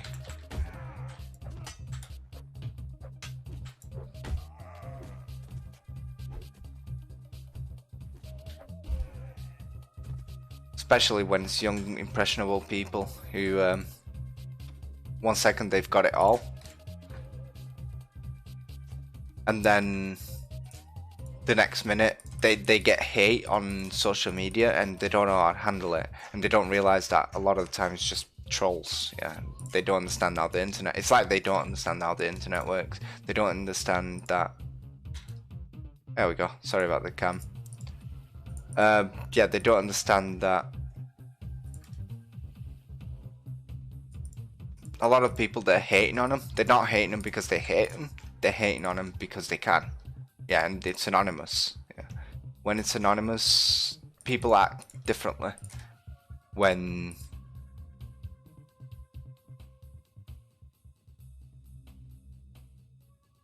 they're anonymous.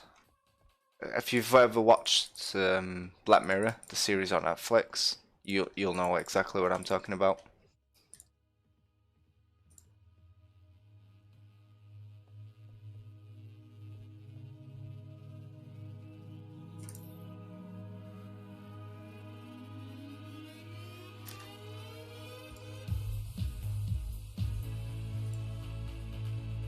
Wait.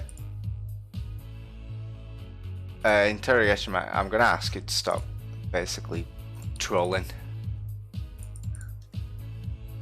Or I'm gonna have to ban you from the channel.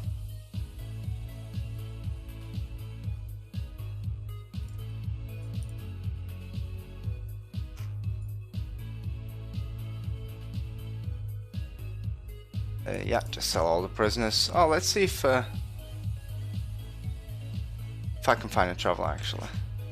No worries. You're free to stay, you're free to give your opinion, but there reaches a point where it's a bit too much.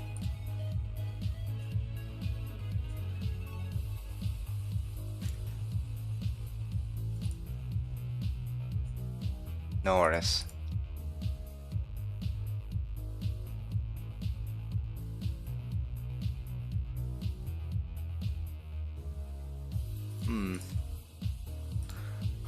Right, hopefully they'll ask for Ragnar to be released soon. That's what I'm hoping for anyways.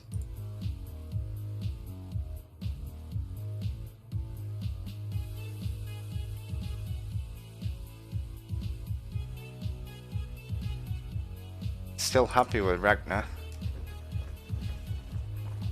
Whoa, okay. Alright, see you later, Hardy. Have a good night, my friend. I might actually go sleep soon as well. We've not done too bad today.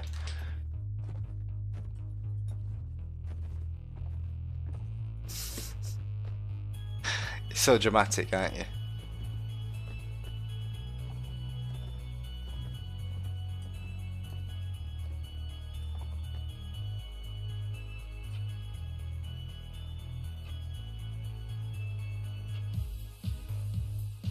Way too high.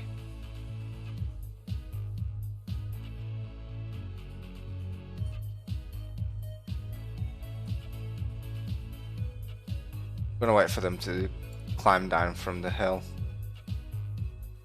Then maybe I'll have a chance of taking them down. Not too happy about that guard at the front. Right, just charge in now. I'll take care of the guys out the back.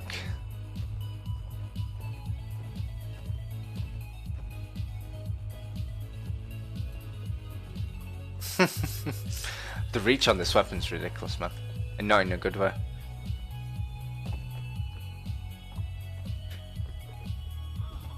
Ouch. Oh, that was a very good guard at the front.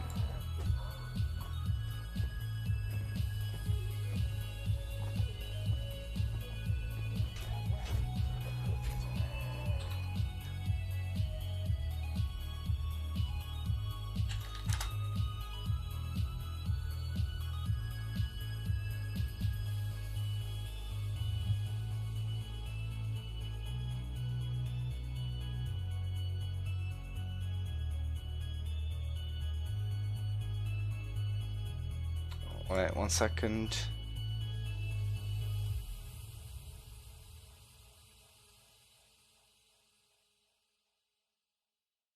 Okay.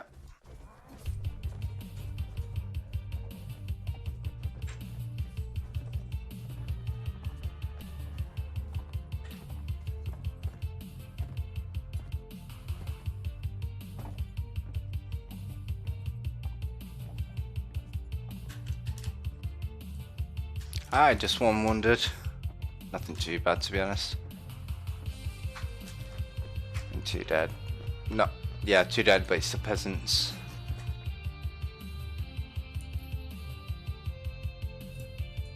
Let's hit Previn really quick. See if I can sell anything. No, that's a traveling out ransom broker. Anyone here? Nope. Nobody wants to join me.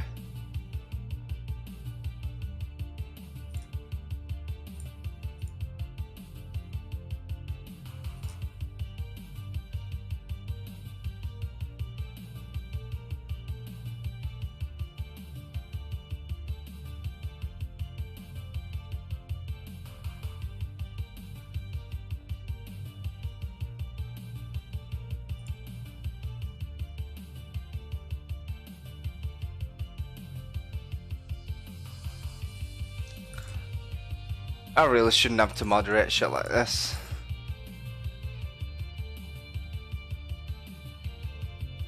I wonder if there's a bot for moderating YouTube chat.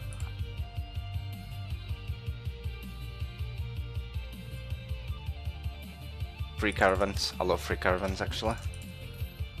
There we go.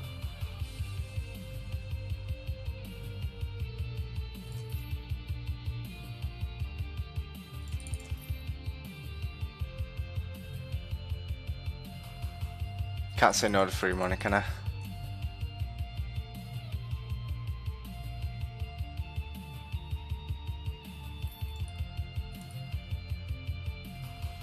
Ooh, Dirham.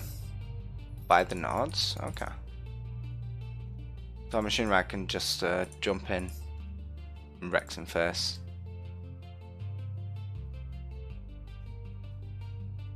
Oh, 1 second.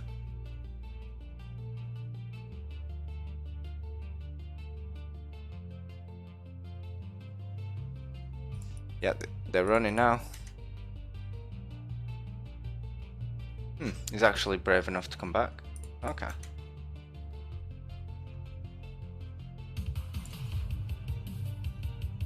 No, he doesn't want to join me either.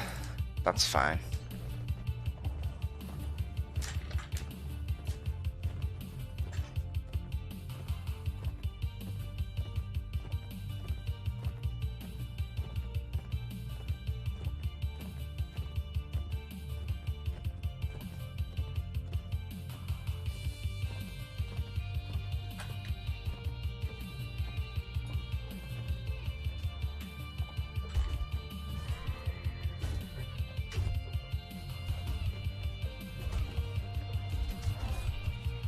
That should be an easy victory as well.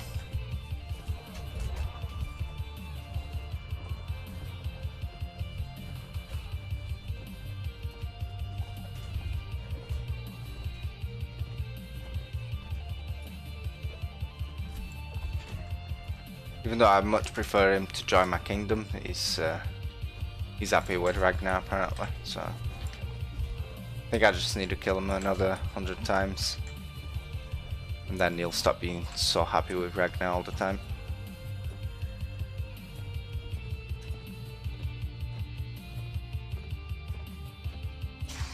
What are we looking at? 2 wounded? That's awesome.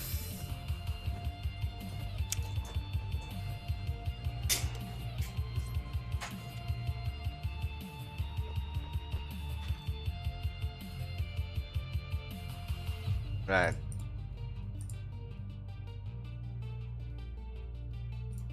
Anything good on the floor? Nope.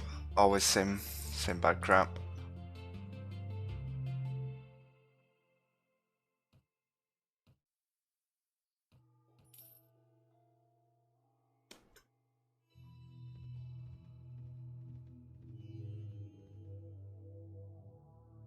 Okay, so Serenades can declare war a lot easier on the nodes. They got Kazu's belly against them.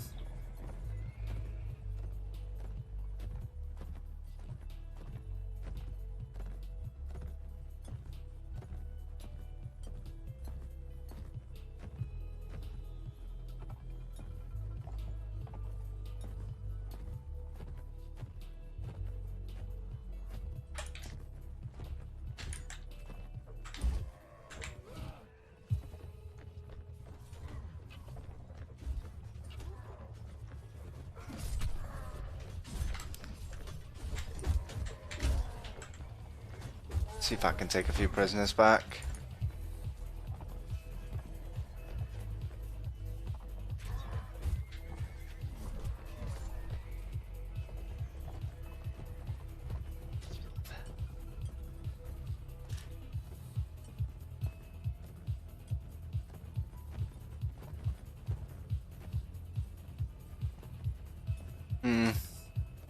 Okay. So I've managed to save Dirham again. I think I'm going to be doing some patrol around Dirham for a long time. Unless I just drop off some knights here. I mean, I could always do that. Drop off some knights. And then, obviously, that will increase the defensibility of the city, which will make it less likely to be attacked.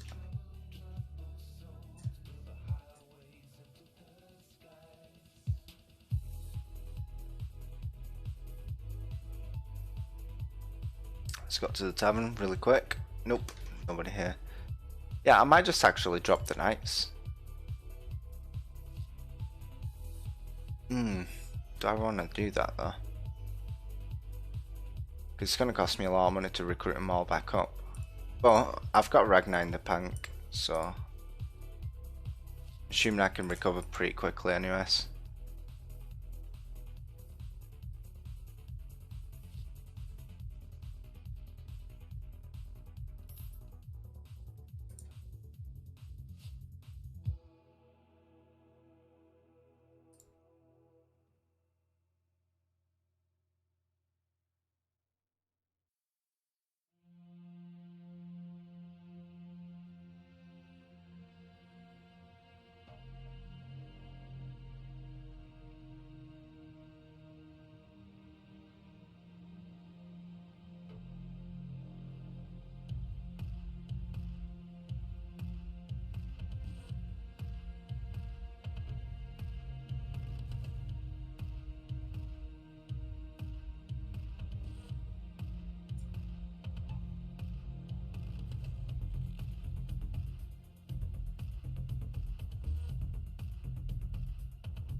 Got some cleaning up. I'm sure Tatsamesh does swaying recruits, doesn't it? So I'm gonna build my army back up to that's prisoners. I'm gonna build my army back to what it was, at least in numbers, and then with time build it up in quality.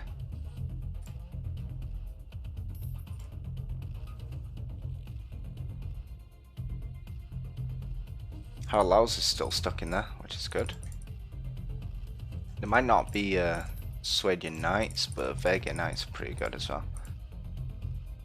They don't have as much armor. They're not tanks. They're more like glass cannons, which is fine by me, to be honest.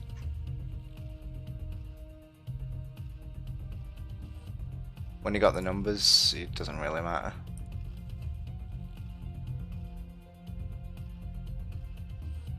Oh, okay. So Swedian Saronids now have got an alliance. That's interesting.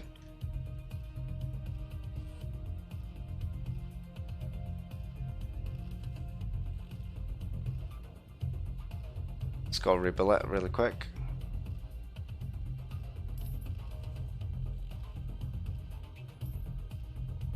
$2,000. I actually made money for once.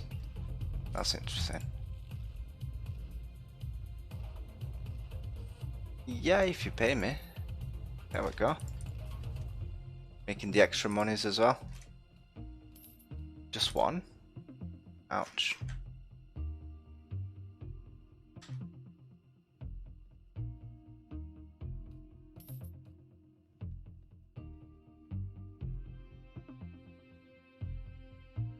Right, 16k. That means all these recruits are now a tiny bit better. Tiny bit more adequate at least. 1 second, let me get the chat back up. There we go.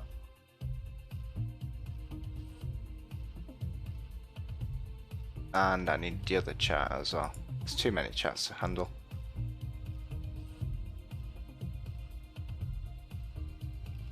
Do that and this. There we go. Let me just sort my stream out really quick. Thank you very much. So I think this is how I'm gonna have to start doing this. Organizing the chats when I'm streaming to so many platforms is actually quite tricky. Where am I missing? I've got that one, I've got that one. That's all, I guess. Yeah. There we go. Sorry about that. Everything should be back to normal. Now the Swedians. No. One simple reason. I've still got their king in my back pocket.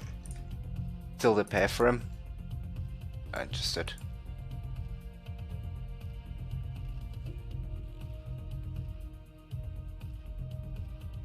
Schleck's castle, okay.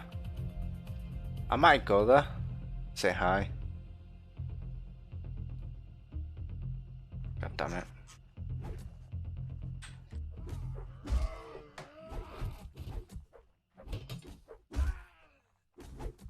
I should be okay. Shouldn't be much of a problem now. Oh, you can't defend against that.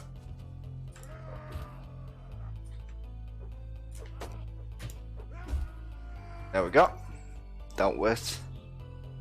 So build up my strengths back to what it was before. Then once that's done, I will save and then I'll call it a night. No.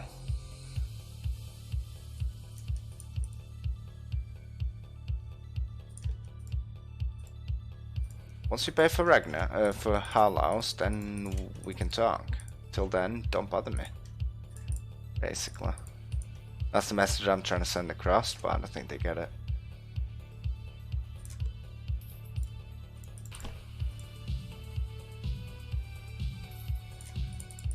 $120.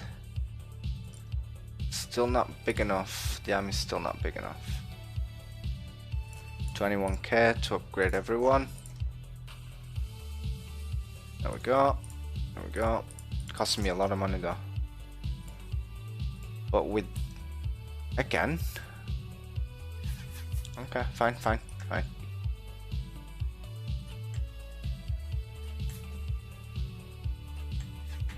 Oh, I missed.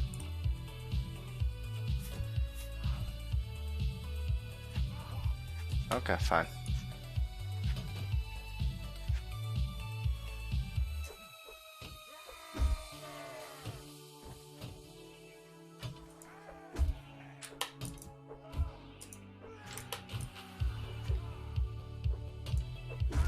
There we go. Right, what else? Yeah, I was going to recruit some villagers. Let's go to Schlett's, and maybe in Schlett's Castle, depends how many people are there. Okay, so Sarenids and the Rhodoks can enter war again with each other. Good to know. Let me go Shapesh really quick.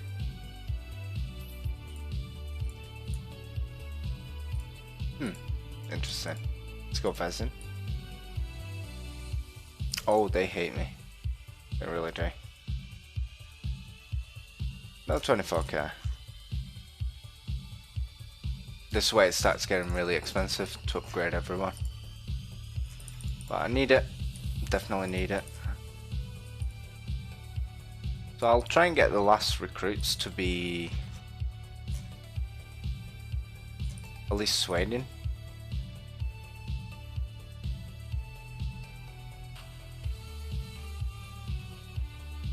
Dirham. Not good. Who's here? That's a lot of them as well.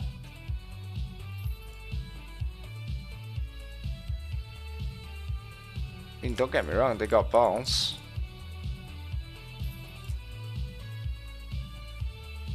Got balls of steel, but don't think they've got the brain for it. Right, what can I upgrade? Knights. See, there's a big difference between knights and horsemen and man at arms. It's quite a big difference.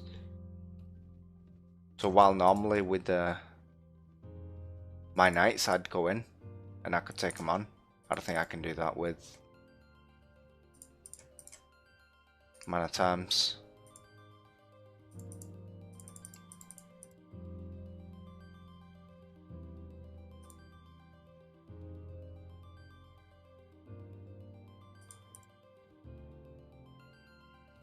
Another 25k worth of training.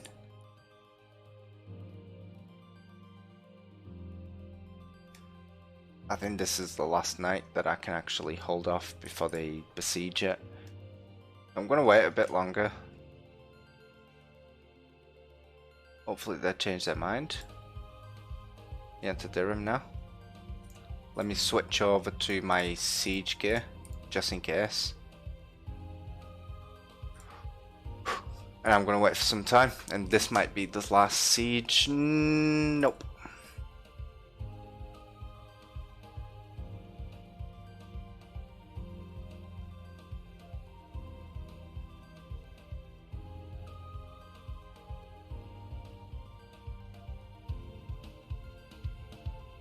Hold on.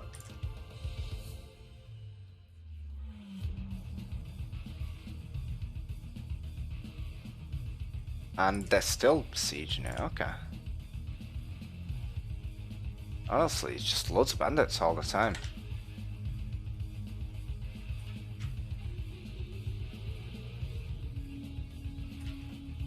Oh yeah, this shield up.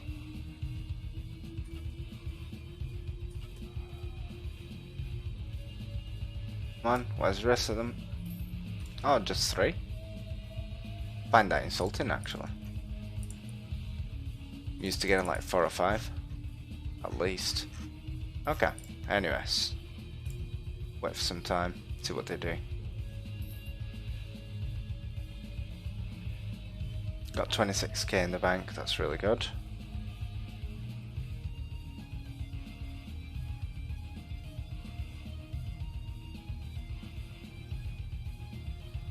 Right, I should be able to take this, no problem.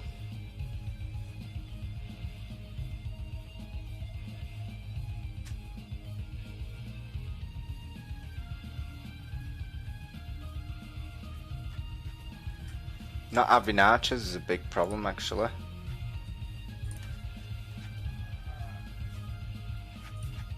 Because I'm going to run out of ammo soon.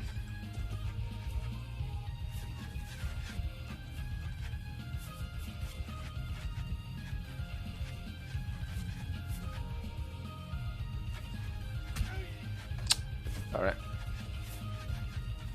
Especially with me killing my own troops as well.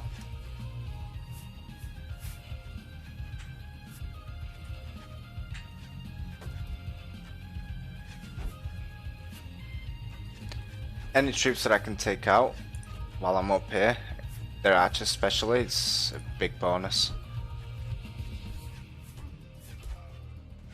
So yeah, I might start making YouTube videos, basically with content from the stream. Content that's worth showing at least.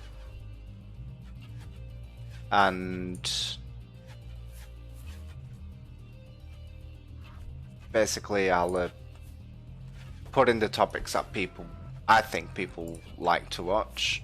So whenever I'll check the metrics, see when people are most either engaged or when people stay, and then obviously that will be what I'll look for in the stream, and that's what I'll leave in a video, make a video out of it. Because if you guys are enjoying it, I'm sure there's a reason. Even if it's something that particularly me, I wouldn't enjoy, maybe there is something happening that people in general do enjoy watching. So I've got nothing against, god damn it, putting that kind of stuff in the stream, in the YouTube videos.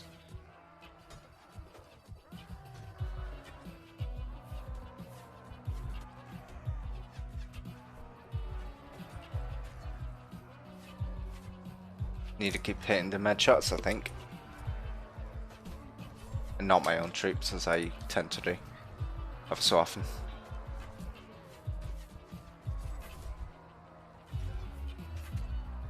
The Mamluks that worry me. Because of the blunt weapons, they do so much damage. Yeah, sure, they don't kill, but they do hurt. They can knock you out with basically one hit if they hit you in the head.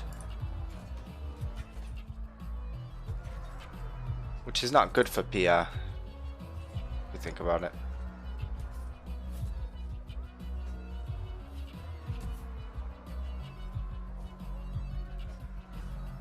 Wait, are they actually pushing in?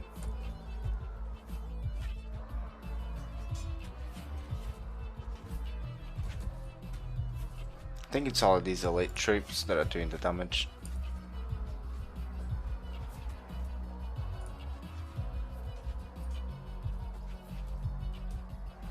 I've run out of arrows. Excuse me. Excuse me.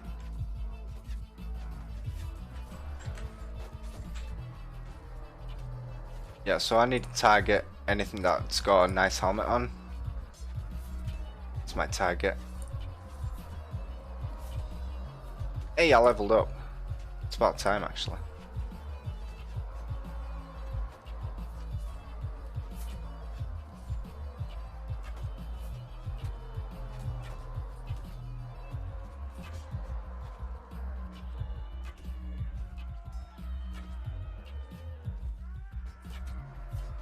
They actually managed to push in? Nah, dude, just push in. Or push them out at least.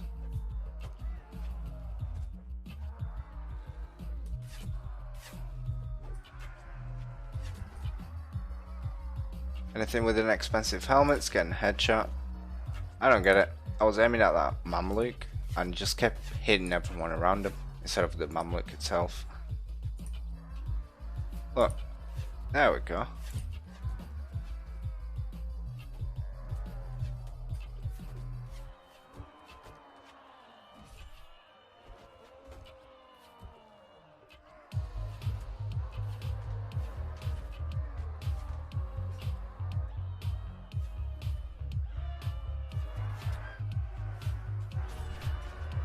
I need more arrows. Anyone got arrows? Don't think so. You do, but you're wasting them on the wall, so.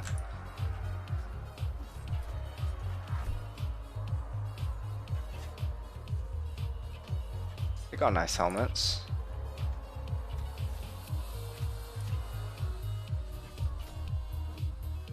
Right, I need arrows. Need arrows.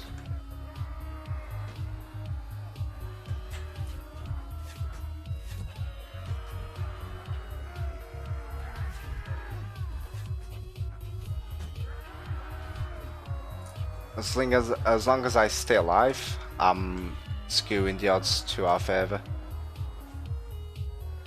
Oh, he's got arrows. Thank you. Where's the expensive helmet?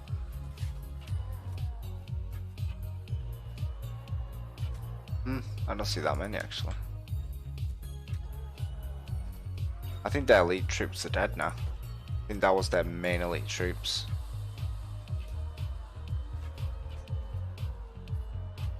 Might be a 1 or 2 now, but I think that was most of them.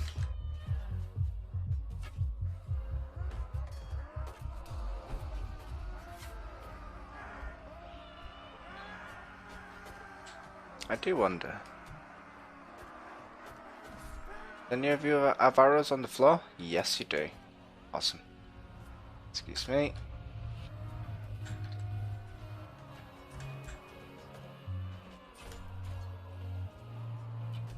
Ooh, a sergeant.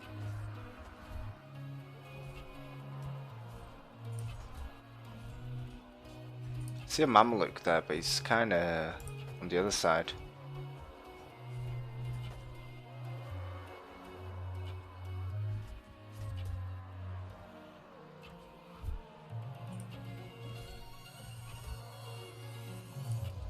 Yeah, so I'm just gonna aim towards the front if I don't see anything expensive. If I do, I'll try and aim for the expensive unit, but otherwise I'm just gonna aim for where they're fighting, because then the stuttering will make it a lot harder for them to fight.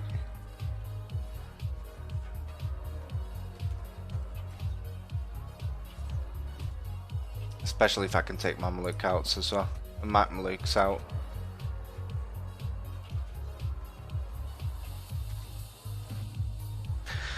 Oh boy, it's gonna take a while. What are we looking at? So, 21 deaths and 13. We've lost quite a few actually, haven't we? But they've lost 300 and, well, 400 and something. 420, 430.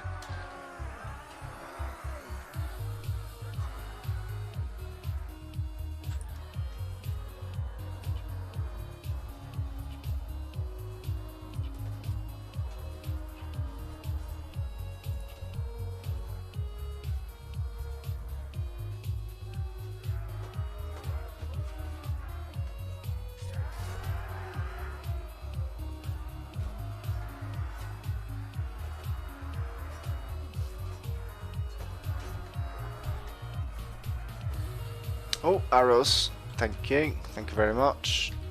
Gotta look for arrows everywhere. Otherwise you can't see them.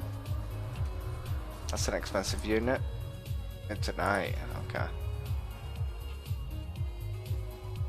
Should actually be okay now. Shouldn't be much of a problem anymore. Maybe for the occasional Mameluke.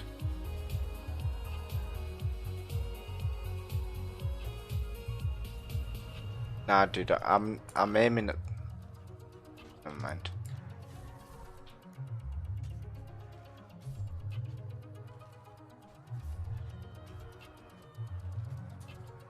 Nope, you're not. Needed more archers because we're out of arrows now.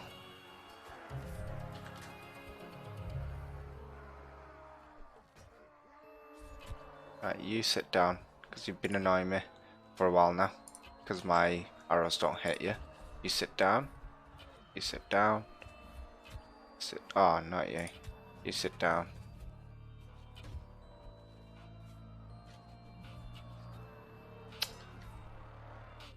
Need more arrows. Anyone? Has anyone died? Not yet. Right, if I can't have arrows, at least give me a battle axe so I can jump in and have some fun. No, just give me swords. I don't want any swords. Let me go on the other side. He's got arrows. Why can't he? Wait, so if I tell him to come here.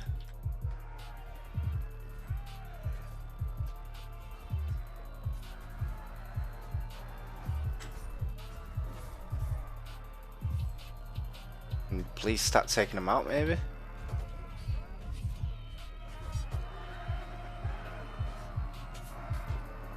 Then maybe I'll get a couple of arrows from these guys.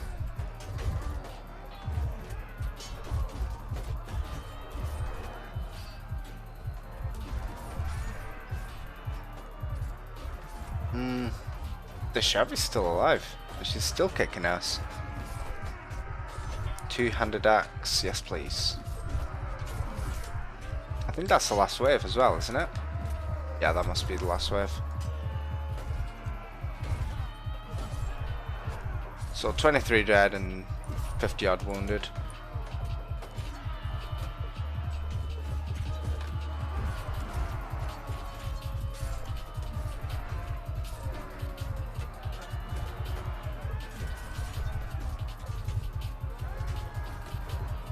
Can't even get into the battle.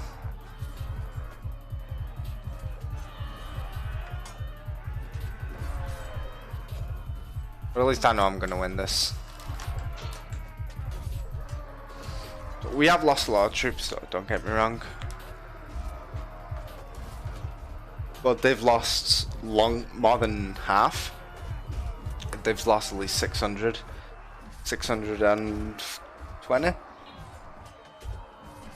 While we've only lost about, that's 120, 100 plus 50, so 170, 180. Which is definitely a lot less compared to them.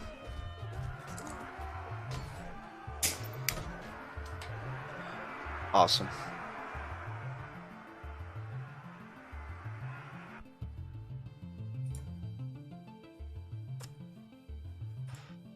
See what they do now.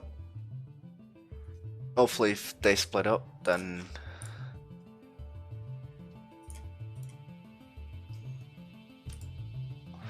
that's brilliant, because I can just take this guy off. Oh, pick this guy out of the crowd. Switch and switch. Let's finish him off. I'm not even gonna do not even gonna spread him out.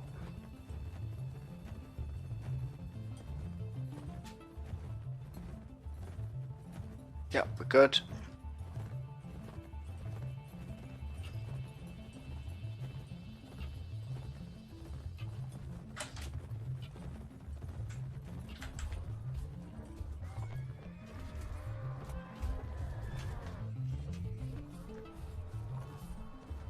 So I got my troops pretty much just taking care of them. Awesome. Hey, another prisoner.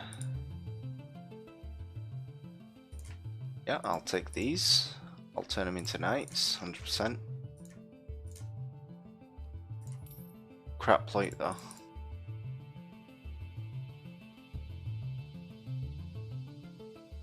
He's still pretty much got all of his army, doesn't he? Oh, that's impressive. Okay. We'll wait for some time regardless.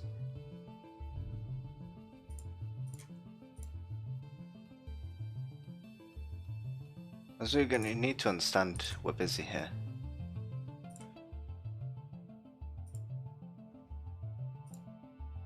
What about you? What do you have? Enough for me to take down. Yep.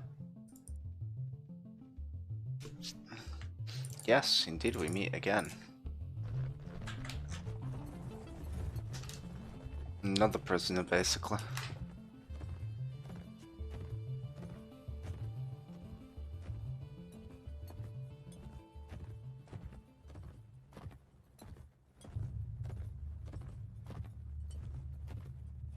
I'm hoping anyways. Because I'm still waiting for the Swedes to ask for peace. Which might take a while.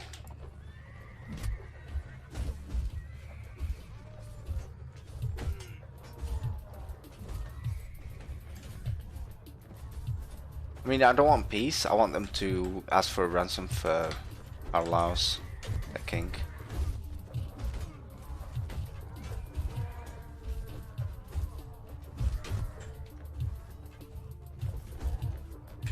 And then once they ransom him, then I will ask for peace.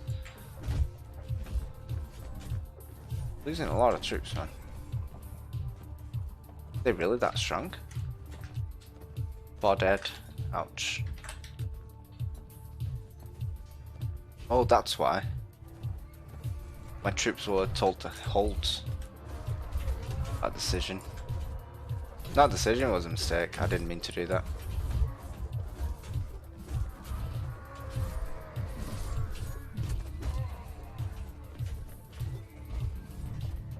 Right, we're good. 6 dead. Ouch. That's painful.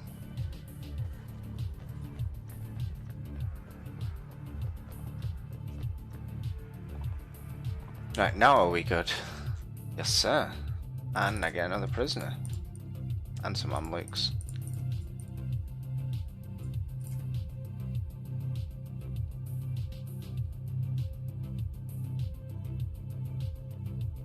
It's two-handed. I don't really like having a two-handed blunt weapon. The reach is awesome though. I'm gonna have to skip.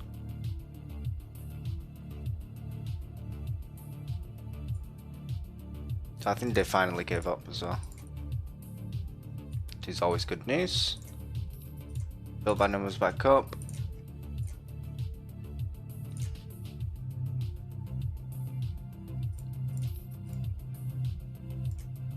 From 45.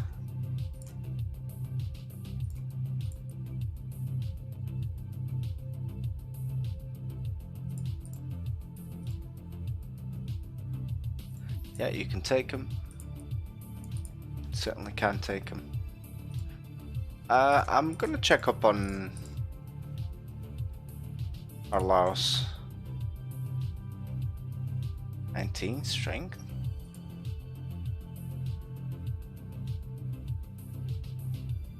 No, I want charisma, don't I? No, I don't. Actually, I'll take it for the prison management. Prisoner management's very important. It's not the first time that I could have taken more prisoners and I didn't. Because I was lacking the space for them. So let me go Kuro really quick. See what's happening. No, he's still here. So he's not escaped. Okay. Am I at war with the nodes? No, I'm not.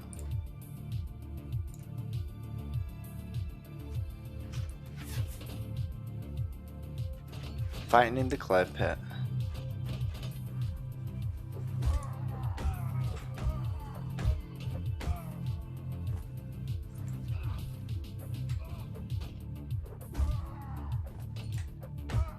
There we go. It's a lot of arrows sticking out, man. Right. Okay. Nothing, then I'm assuming if I go to Tabandra. 9. And then I should be able to get a few extra from here. Nope. Okay. And that should be maxed out now. Yep. Awesome.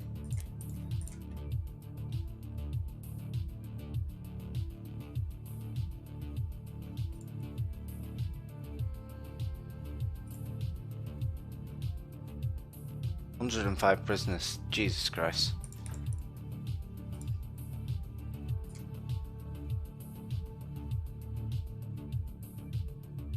How's Durham looking? Yeah, it's really poor, isn't it?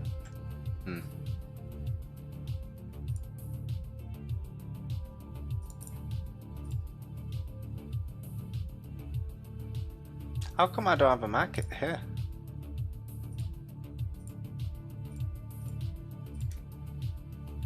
Interesting. I should do. Yeah. No, that's it. I just want to speak to the guild master now. -12, 142, 169, 50, 322, Jesus. 114, negative, 184. 56. Okay, so I think, was it grapes? No. Was it olives? Yeah. I'll buy some olives. Some stuff to make olives here. That's some really good prices, man. Right, let's go on the surrounding villages. Nothing. Yeah, take the grain, because I'm desperate for food now.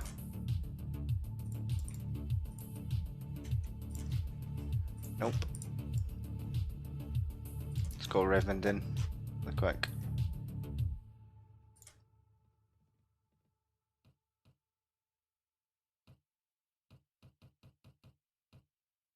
It's expensive, but you'll have to do. Let's go Warsheg, actually, because I know they sell food cheap there.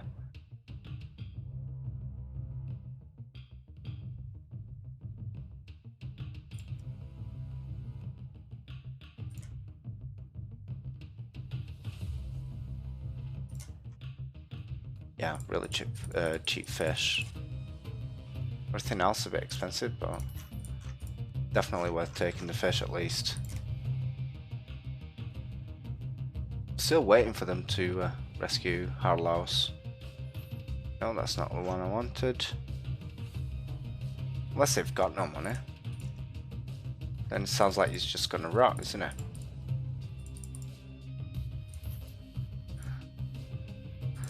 Sounds like a shame. That's what it sounds like, a bleeding shame. Caravan. Yes, please.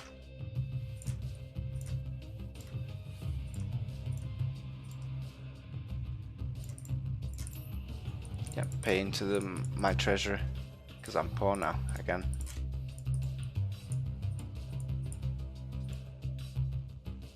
He's still here? Yeah, he's still here. Awesome. Beta. It's near Praven, I think. Right, tell you what, I want to leave it here for now.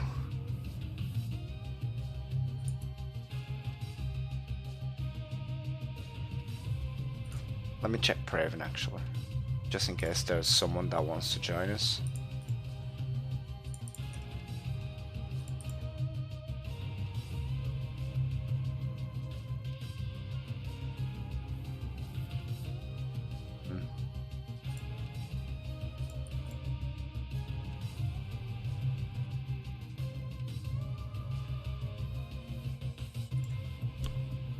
No? Nobody wants to join us? Nope.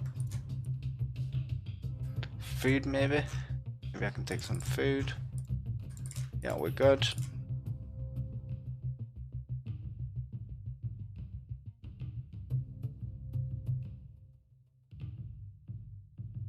Let me check something. Hello, sir. How's the trade around here now?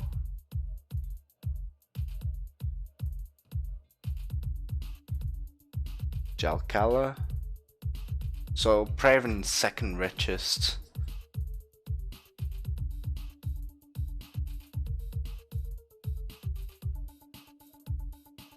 Okay.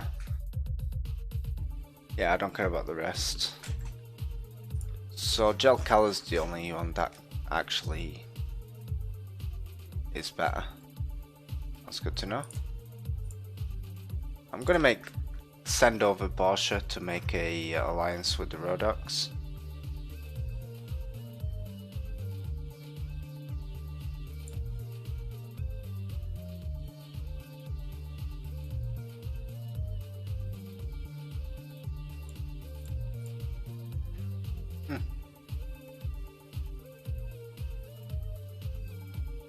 To the Rodox, yeah, and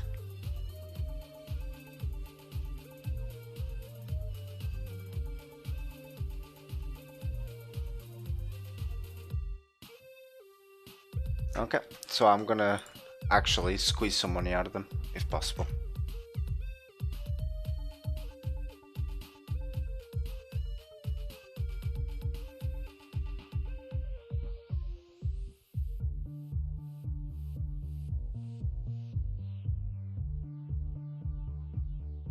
Yeah, so everyone's increasing in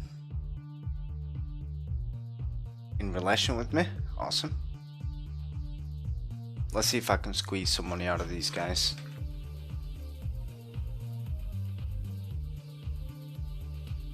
It's not looking great, but not much I can do right now. Okay, at least I got my army back. Cost me a bit of money, but it's definitely worth it, I think.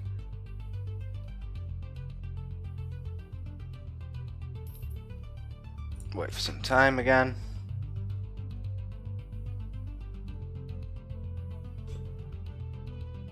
Hopefully Barsha will be back soon.